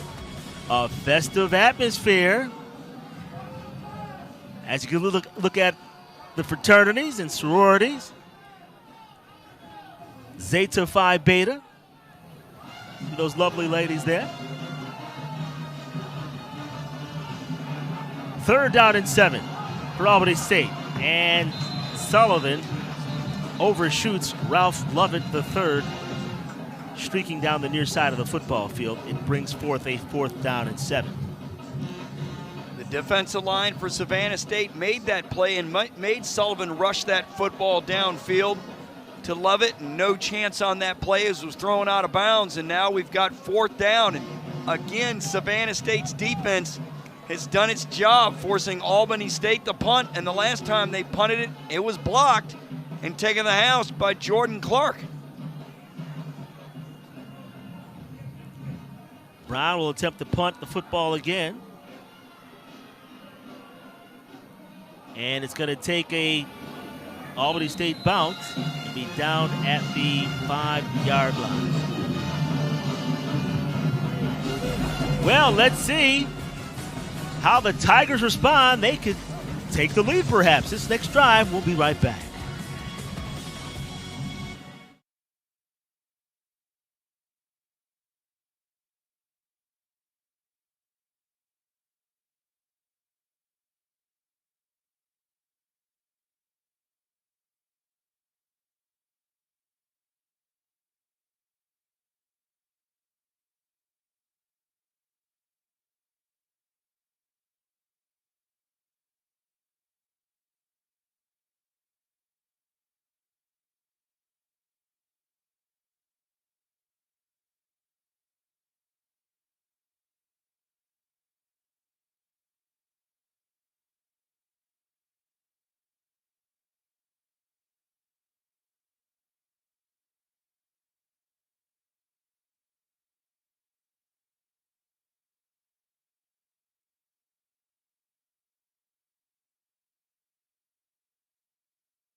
We're just 9 seconds into the fourth quarter of play with Albany State leading by a score of 17-13. There you can look at the Savannah State contingent here on hand.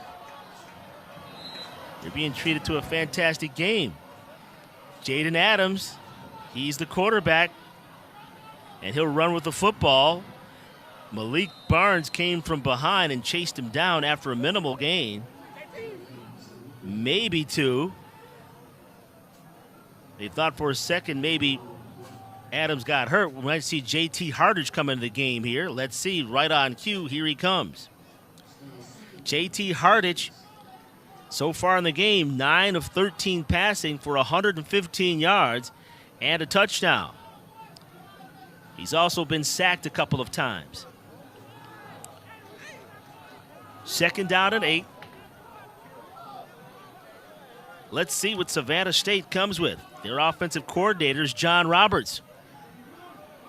Near side flank, it's going to be complete to Mitchell. Mitchell is tackled at the feet. I mean, literally. Jacoby Heggs will be credited with that stop. Finally got Deshaun Mitchell the football here on 2nd and short. And Hardage had time to make the throw out there on the near sideline, and good shoelace tackle there by the Golden Rams to keep Mitchell from going anywhere. It's 3rd and 2. Big play here, Dwayne. This is a huge. Savannah State needs a first down desperately to not have to punt it in their own territory. Loose balls on the ground. Faulty exchange. And JT Hardage, he goes over to console his center, who literally dribbled the football back to him. He lost it right out of his hands, and Hardage had no chance. This is the 3rd time today that Savannah State has had a problem inside its own 10-yard line, snapping the football, and now this is going to cost them any chance for a first down, and now they have to punt it deep in their own territory. But poor Hardage there, that snap was just not a good one by the Savannah State center. And Wakefield snapped the football, but I want to give credit to JT Hardage, the quarterback, who showed his leadership by immediately going over to his center and patting him on the head and saying, hey, that's all right, big fella, let's move on to the next play. Dwayne, that's an excellent point. He did, and that shows leadership from the quarterback position. And you need that, and the junior did a great job there. Watch this right. Here's leadership right here. Look at that. It's okay, big fellow. The center had his head down, and the leader that JT Hardage is goes over and consoles him and tells him it's all right. So it's going to bring up a 4th down scenario for Savannah State. They're going to end up punting the football, and we can expect some mad pressure here. Tomei in the end zone. There you get a look at him there. Now Shorter was hurt. Let's see if they have him back deep. Tomei. He boots it down, and Rashad Jordan is the deep man. He's just going to let this football roll, and it's going to roll back into Albany State territory. Well, not before a 38-yard punt. There's your score. Let's take a quick timeout.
Welcome back, everybody.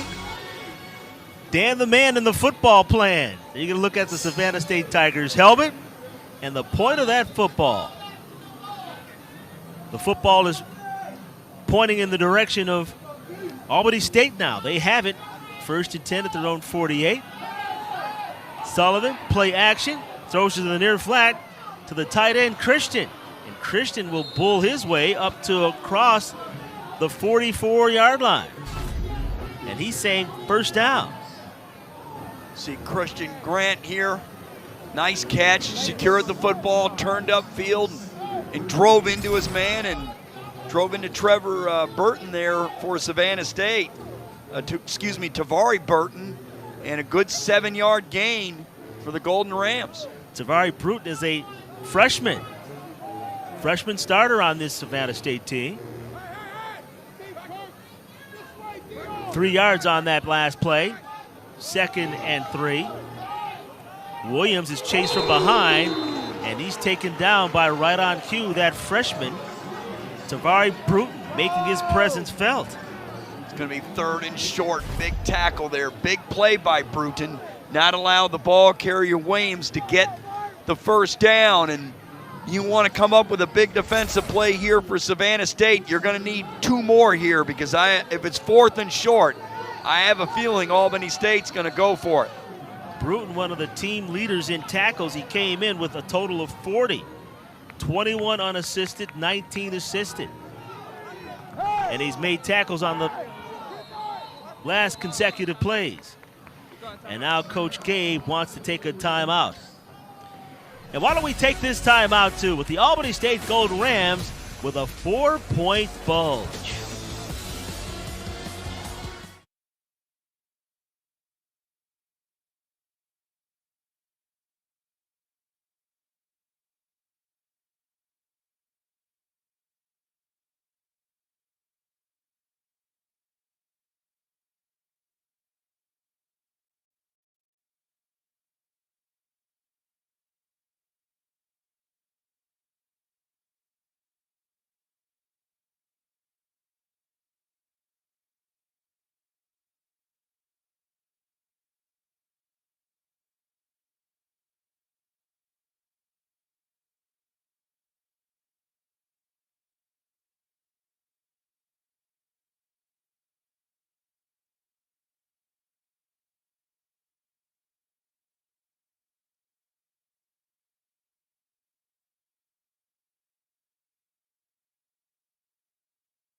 Welcome back, everybody.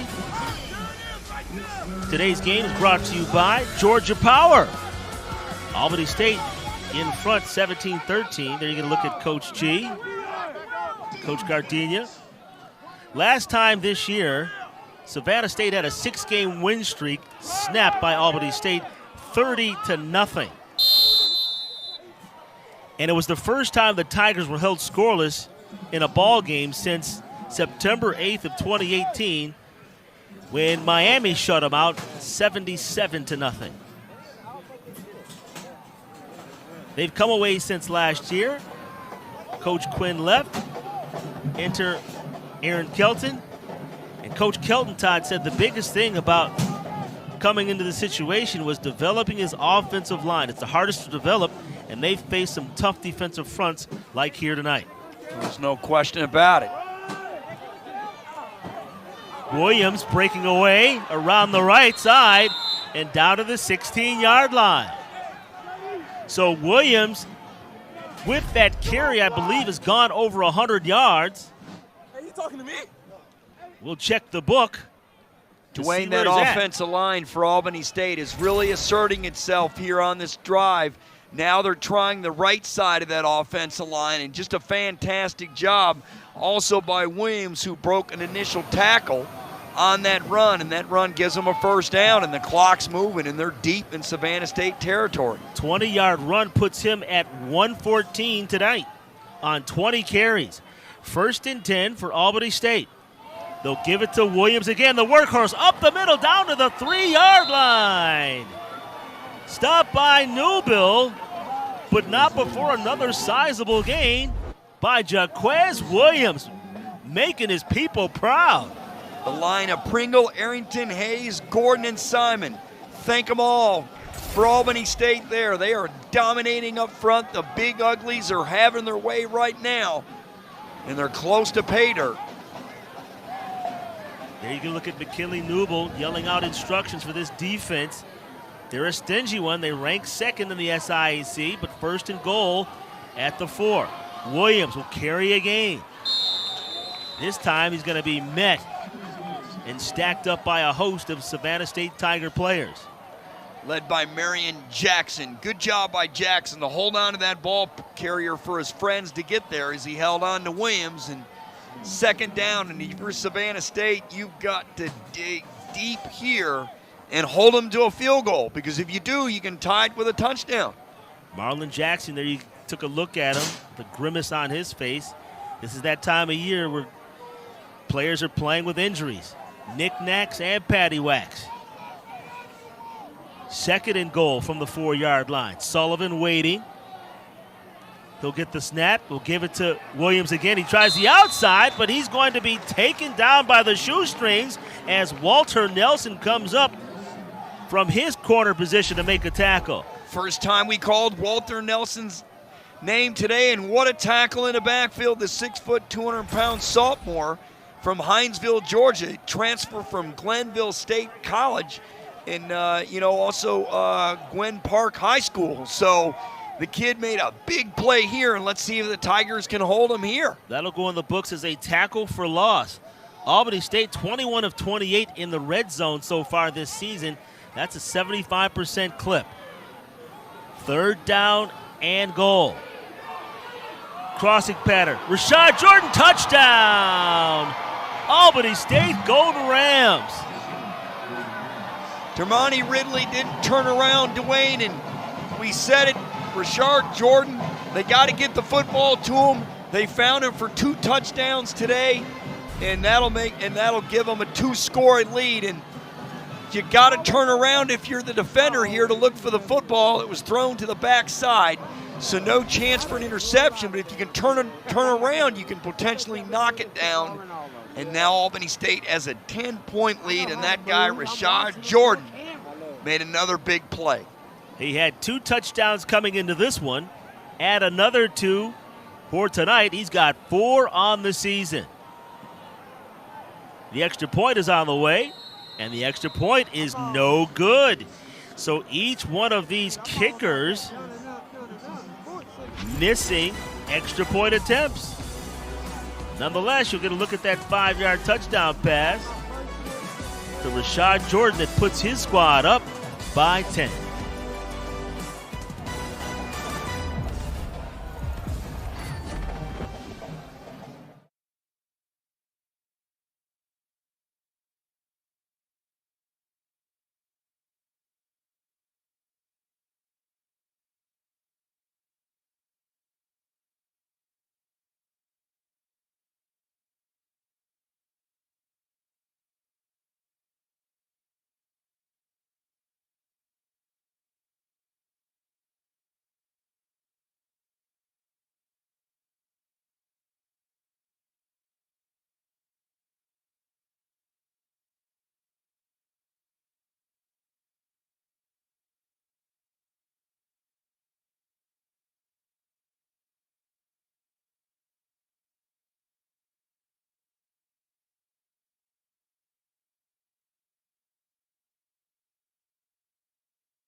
Welcome back to the Georgia Power SIAC matchup between the Albany State Golden Rams and Savannah State Tigers. There you get a look at quarterback Jaden Sullivan, who got the start today, Todd, and he has been performing extraordinarily well. 2 touchdowns, no interceptions, and he's found that guy, Rashard Jordan. And if you want to have a good day at quarterback, find Rashard Jordan. The football is booted in the end zone. Hampton wisely lets it go. And with 7 minutes and 42 seconds to play in regulation, Savannah State will get another opportunity. Now, after that touchdown reception by Jordan, unfortunately for Albany State, they missed an extra point attempt. So both teams tonight have missed on extra point attempts. Dwayne, we'll see how huge that is, especially if Savannah State can either go down and get a field goal or a touchdown. JT Hardage has come back into the game. He's 10 of 14 tonight for 121 yards. He's been sacked a couple of times. First down and 10 at the 25. Hardage pumps one way, looks down the middle of the football field, and it's going to be picked. No, almost picked off. It's ruled incomplete. Nice job by Smith to break that up. As the defender on the play, James Hawkins, had an eye on the football. It's a great job here by Brent Carr to break it up from Savannah State. The wide receiver, 6'3", 210-pound junior from Warner Robins. As you saw, James Hawkins had a sure interception, but Brent Carr was able to knock it away from him.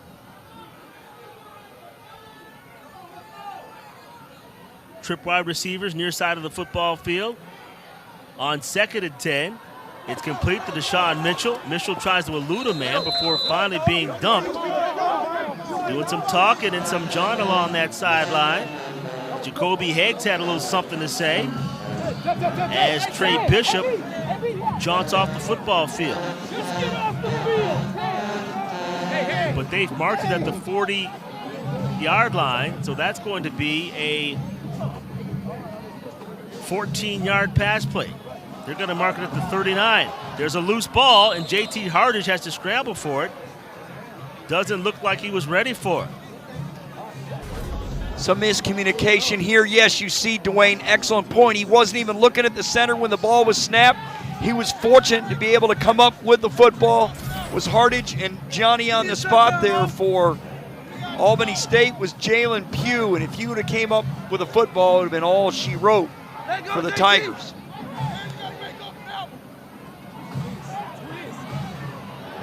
JT has a man. It's caught by Mitchell down to the 40-yard line. Big play there. Big play is correct.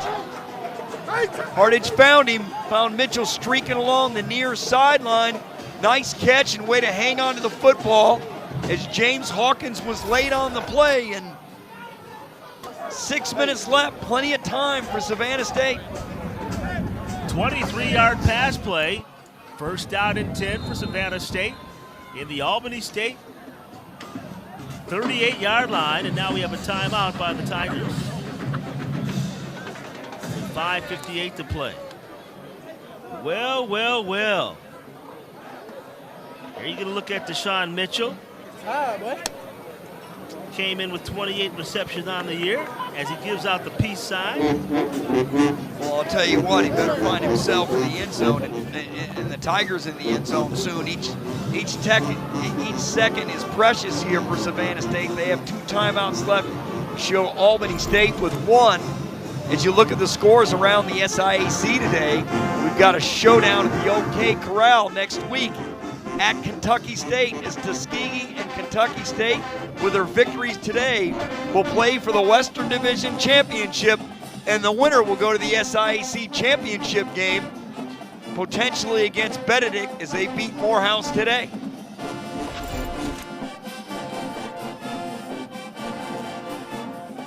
There you're going to look at the Savannah State band.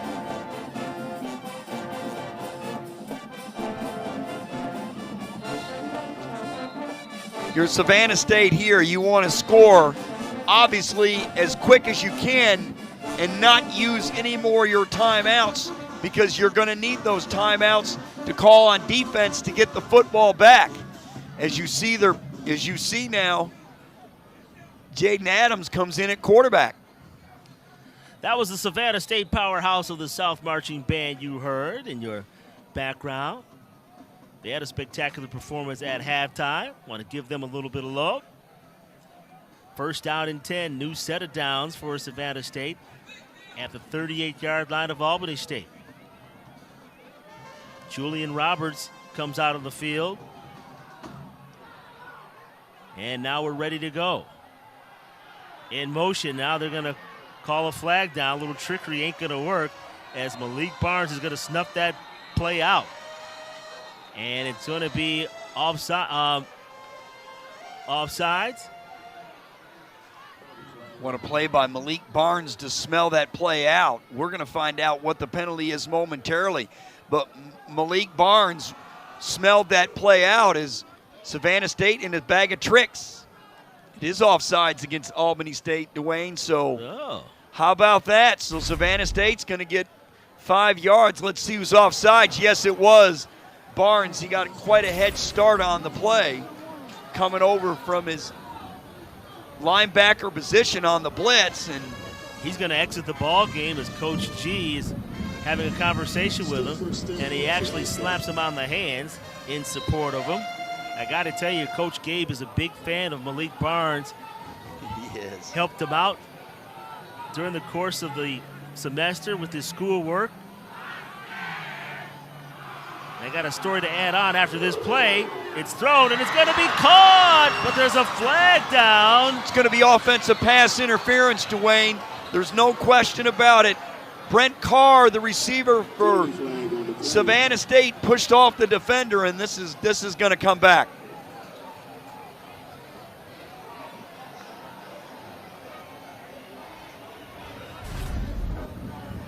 Watch here. He pushed him in the back as the football was in the air. He said, "Excuse me, I'll take it anyway." The official was in great position to make that call, as you saw flags flying all over the field, and you can't do that.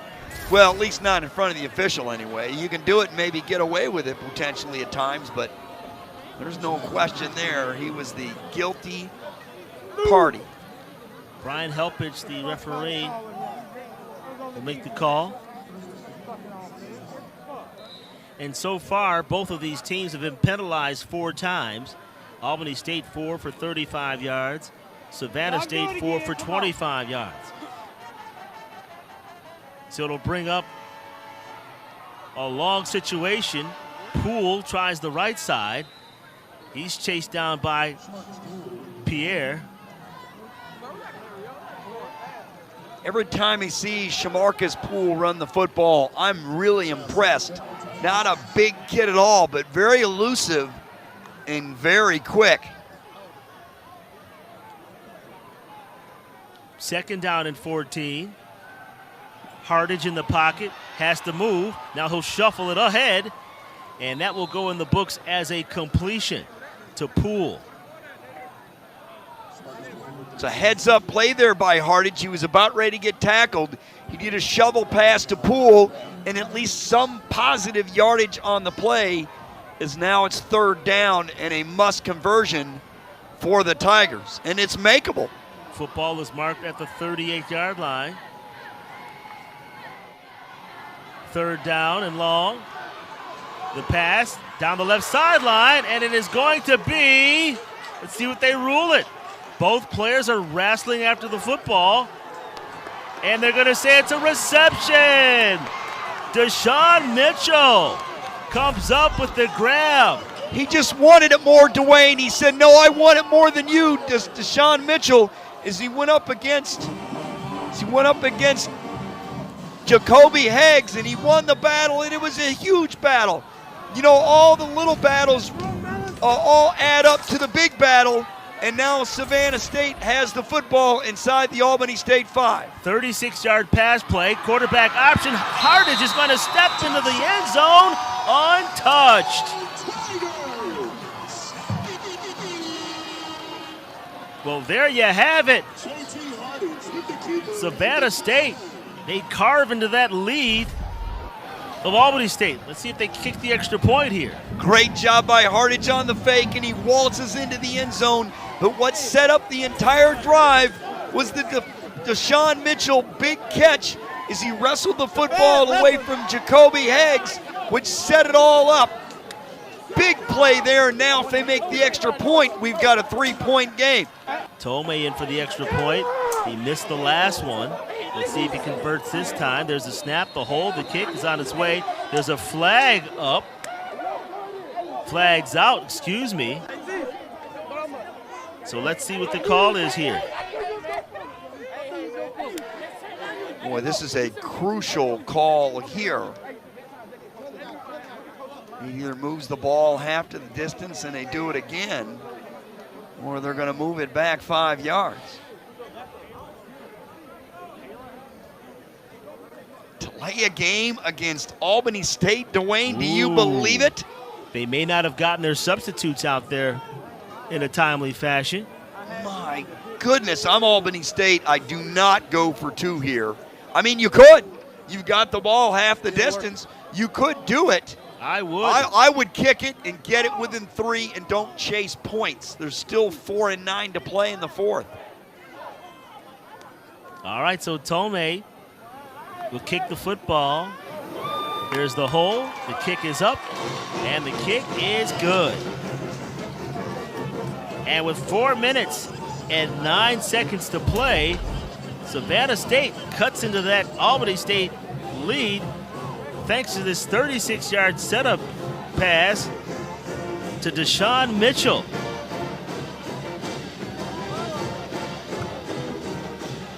They get a little reverse look as the much taller Mitchell comes away with the football. Dwayne, if you're Mitchell, you thank goodness you're 6'3". No question. And there you see the quarterback keeper by Hardage as he steps in the end zone unscathed. As we get another look. Great ball fake, just a fantastic ball fake. They all went for the ball carrier, and Hardage waltzed into the end zone, and 3-point game. I'm thinking, Dwayne, that Albany State's going to run that football to try to run out the clock, and I got to believe that Jaquez Williams is going to be the recipient of it. That was a second rushing touchdown for JT Hardage on the season. So he's done it both in the air and with his feet tonight. And as a result, his team is closed within 3 with 4 minutes and 9 seconds to play in the 4th period. There you can look at Coach G, Coach Gardenia, and he's telling his players to reposition themselves. They're anticipating an onside kick. Dwayne, I kick it off here. You've got 4 and 9 to play in the 4th and 2 timeouts. You know what? You got to rely on McKinley Newbill and that Savannah State defense, which has been really good today. Tomei will boot it out. They boot it over the heads. And it's going to be taken at the 12-yard line by Rashad Jordan.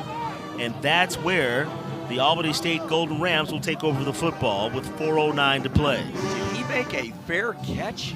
There was nobody near him. He could have returned that football upfield. That was a line drive kick. And that is interesting that he called a fair catch. Nobody was near him.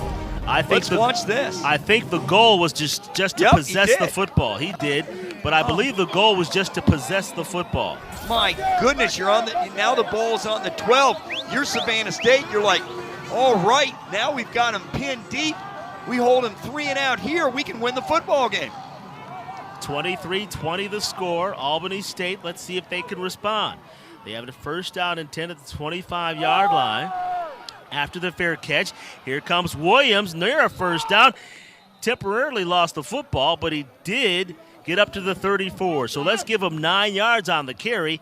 It'll bring up 2nd down and 1. Good run, 9 yards on 1st down. That's what the doctor ordered if you're Albany State. And you're going to see Pringle, Arrington, Hayes, Gordon, and Simon. And Williams is going to ride their back with big holes to try to close out this football game. And if you're Savannah State, Do you sell out for the run in fear of a big pass? We'll find out. Second down and short. They're letting that play clock wind down. They hand it off. Left tackle is Williams. And Williams having a career day so far in this one. Big first down, move the chains, move the clock. Savannah State's going to stick 8, 9 guys in the box if they can. Albany State may try to spread them out a little bit and run the football, but this is it right here. 24 carries for 136 yards for Jaquiz Williams. Jaquiz Williams is in the backfield now, just to the left of Sullivan. They'll hand it to him again.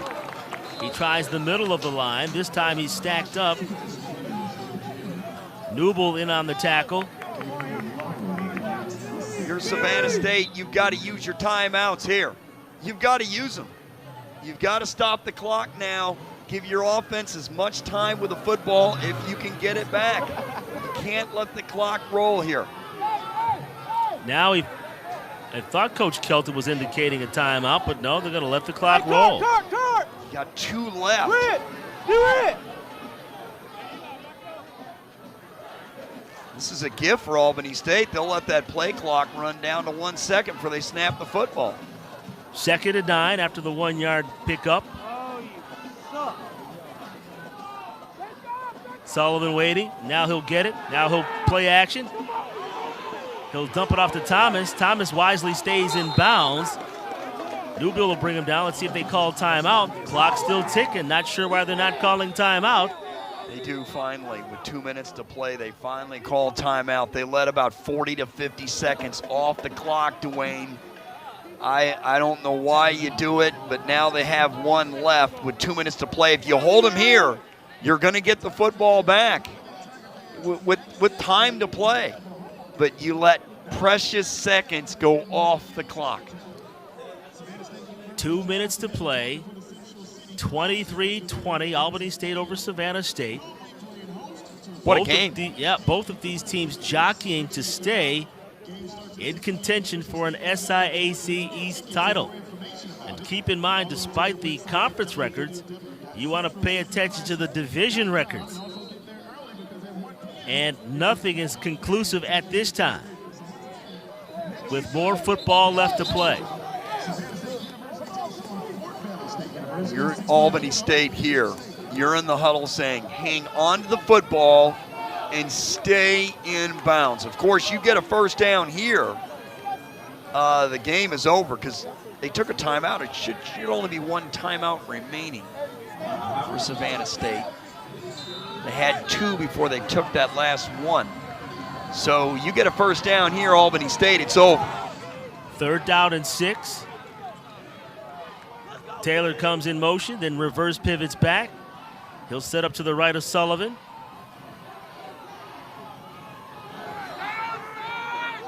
Trying to get set.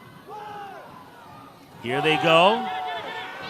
Sullivan up to the 48-yard line. That's going to be close. Gold Rams are signaling first down. Savannah State is saying 4th down. Somebody's got to be wrong and someone's got to be right.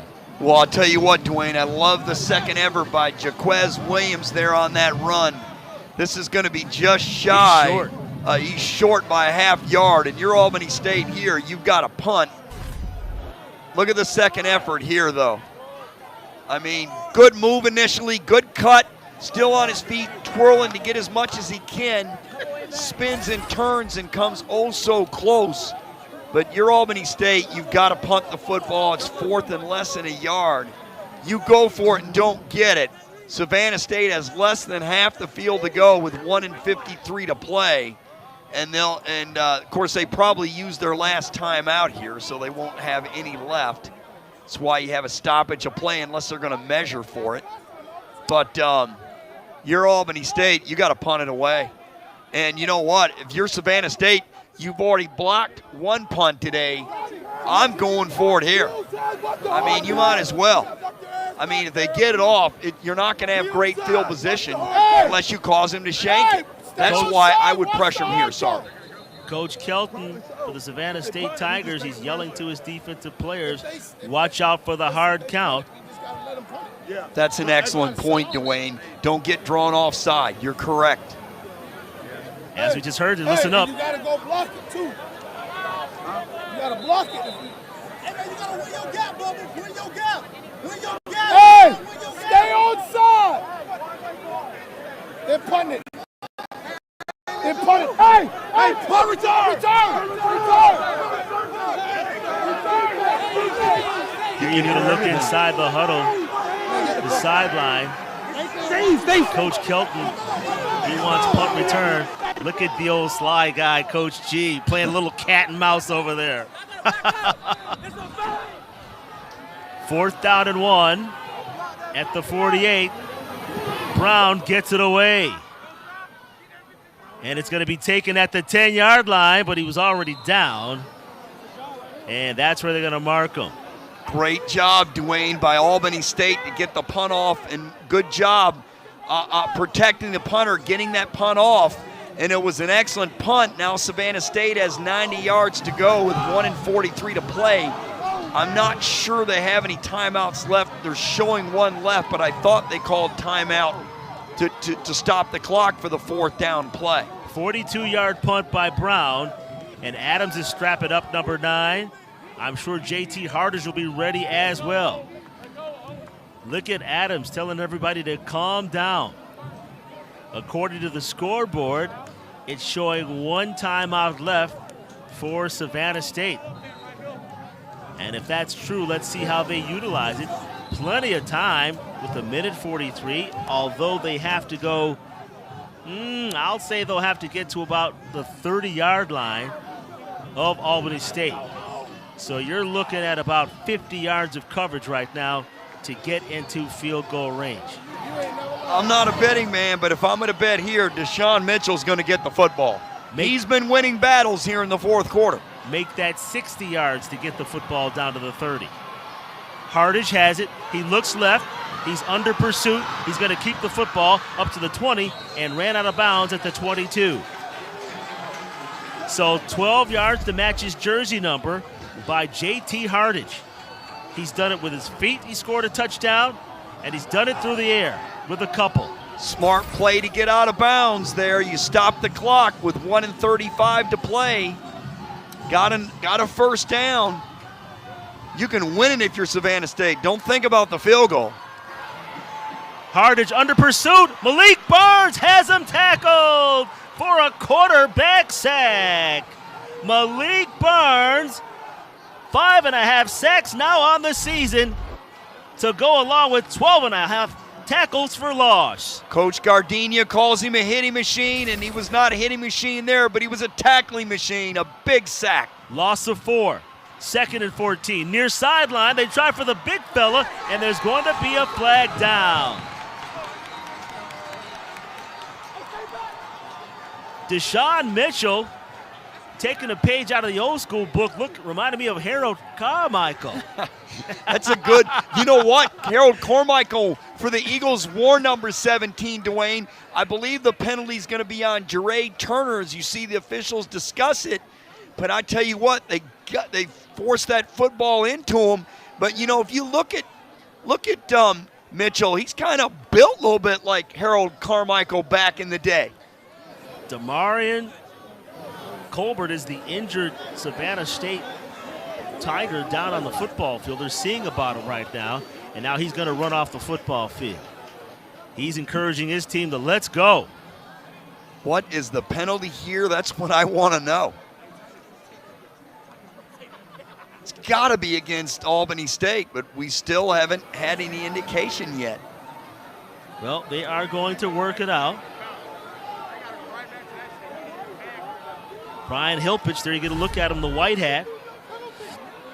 That's definitely on Jared Turner. He made contact while the football was in the air with the receiver. No question he made contact with Mitchell. It's obvious. I don't know what's taking so long, but that has got to be defense. They didn't give it to him evidently, but my goodness, that's a missed call by the officials. Coach Kelton is irate at the field judge. I would be too. Hardage scrambling to his left, and he loses the football. He gets pushed off of it. It's going to be scooped up and in by Malik Burns.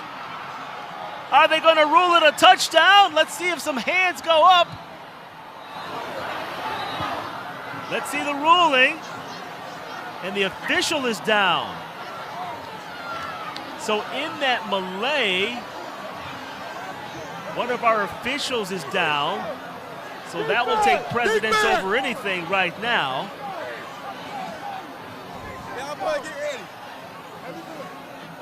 Dwayne, that's not a forward pass by Hardage. I don't think it is. It's definitely a fumble, and if that's the case, Malik Barnes is going to go in for the game-clinching touchdown. Let's see if his arm goes forward here. It does go forward. I don't know if the football went forward or not. That's a fumble in my I mind. think it's a fumble too, but his arm did go forward. He lost the football. Let's take a look at it from this angle. It's a fumble. Yeah, I think it's a fumble without a doubt, but his arm did go forward. That's a fumble in my opinion. And Malik Barnes has a game-clinching touchdown, and what a shame for Hardage, who's been really heroic here in the second half. Well, let's wait a second and see how they sort this thing out. The referee, Brian Helpish, is looking things over, but more importantly, it's a flag on the play too. More importantly, center judge Frank Trevino, thank goodness he's all right because he took a spill in the end zone. Let's listen in.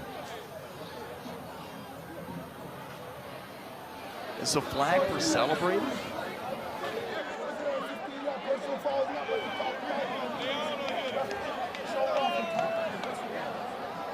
That shouldn't be after the score because the field happens in the middle. Right? I had the ball. His feet were in the field of play. The ball was over the goal line when he flipped. So it's a dead ball foul. How was it dead ball? If his feet were in the field of play. Because he had already the ball had broken the plane to the goal line touchdown. Give it to us on the return. So the touchdown's going to count. Sounds like it from the looks of it. And Coach Kelton, he shows a lot of character in working that thing out with the officials. It will be ruled a touchdown by Malik Barnes. JT Hardage can't believe what happened as he lost control of the football. Yes, he did, and it's a fumble. And you see Malik Barnes, he's going to get the penalty for unsportsmanlike conduct for a celebration as he goes into the end zone here, and he was way in the end zone before he ever lost the football. As you see him flip, you see him lose control as Hardage of the football with his hand, even though it's going forward. That's a fumble. As he somersaults in the end zone, does Barnes, and that's a touchdown. And now they'll have to try the extra point from 15 yards further or to be assessed on the kickoff. First touchdown of the year for Malik Barnes, and Coach Gabe talked about, as we see JT Hardage being consoled on the Savannah State sideline. Being consoled by Malik Fleming. Sorry about that, Dwayne. That That shows leadership. Absolutely. JT Hardage was the one showing it for his center. Now they return the favor for him. They're going for 2. Extra point attempt. They're going to go for 2. And Williams spins his way into the end zone for a 2-point conversion. They call that play in the South want to. He wanted it more than the defender did to Jaquez Williams. And that 2-point conversion, it's 31-20 now. And all right, we're going to take a look at the Georgia Power play of the game. JT Hardage in hot pursuit, tries to throw the football, but it slips out of his hands for a fumble. Malik Barnes comes up with it, and he scores the touchdown. So you get another look. Malik Barnes on that fumble return for a touchdown. So you can look at JT Hardage. Coach Gabe, Coach G told us a story about how Malik Barnes, how he was helping him out with some of his schoolwork, how they took a break and Malik Barnes saw some wood out in the back that Coach Gabe had, and Malik Barnes volunteered to go out and split the wood. He said he used to do it growing up with his pops, and Coach Gabe said what would take him all day to do, Malik Barnes did in about 20 minutes. You know, that's incredible. That was an incredible story that Coach told us when we had the conference call with him earlier in the week, and you can see why that guy cuts wood very quick. He's built. Coach Kelton asking his players to back up, so he's still coaching. What a tremendous effort by Savannah State and Coach Kelton, Savannah State Tigers. And Hardage, you know, he's just going to have to forget about it. I mean, you win a game as a team and you lose a game as a team. And yes, that play hurt Savannah State, but it's in no way his fault why they lost this football game, even though he's had 2 critical fumbles inside the 10-yard line, which, you know, did cost, you know, which gave Albany State 14 points. But I tell you what, I thought Hardage was heroic here in the second half. I would agree. And that's the difference. You know, turnovers of Albany State, Dwayne doesn't get these turnovers. Savannah State wins this football game. Think about it. 2 turnovers inside the 10-yard line led to 14 points. And so Savannah State played well enough to win today, except for the turnovers. So after the penalty, the celebration penalty, Albany State is going to kick the football off from their own 20-yard line. But listen, this one's not over. 56 seconds to play. Savannah State should get the football in relatively good field goal position. But then again, maybe not. It's taken at the 18-yard line. Here comes Hampton on the return. Up to the 30, and he's going to be brought down right there. 2 scores in 50 seconds, and they're going to need 2 touchdowns. I mean, to use a hockey analogy, you're going to need a miracle on ice, but this one's going to be a miracle on turf. Ralph Lovett, the wide receiver, came and made a special teams play for the Albany State Golden Rams with 50 seconds to play in regulation. So now we'll see if they'll try and go back to Jaden Adams, depending on where JT Hardage's headspace is right now. Looking to see what quarterback they're going to have go in. I would suspect Adams, but let's see who they go with. No quarterback yet. They're looking and saying, hey, where's our quarterback? And it looks like Shamarcus Poole is going to go with the Wildcat. Clark will come in too. So don't know what's going on with the communication with the quarterbacks. Delay a game against Savannah State. Hardage was a little down on himself on the sideline. Adams, I'm not sure where he's at. Now here he comes. That's who I thought they would have come into the ball game after the last set of circumstances, and here he is. Must be that Adams wasn't aware that he was coming in the game. Adams will keep the football, and he's going to go to the 31-yard line. So the clock's still ticking, 37-36. Looks as though Savannah may be throwing in the towel. And Coach Gabe is taking his headsets off, Coach G. There you can look at Adam Holyfield, his offensive coordinator, a graduate of UAB. And Adams will wait in the pocket. This might be the last play of the game. Complete the Poole. Poole will try to get to the sidelines. 11 seconds, 10. And they try to keep it in, does Hawkins. And the clock is still running. 4, 3, 2, 1. And that is going to do it. Coach G will march over to the other sideline and try to find Coach Kelton. He congratulates some Savannah State players along the way. There the two meet. And both of these guys have tremendous respect for one another. And sportsmanship and gamesmanship, all a part of it. Look at that conversation they're having there. Both brothers. So, yeah. I'd like to be a fly on that wall. I have no clue what they're discussing, but it was a hard-fought win for Albany State, and credit the Savannah State defense because 14 of the 31 points by Albany State were fumbles inside their own 10-yard line. So What a hard-fought game, Dwayne. A valiant effort by the Tigers defense. Well, that's the ball game. With Albany State defeating Savannah State 31-20.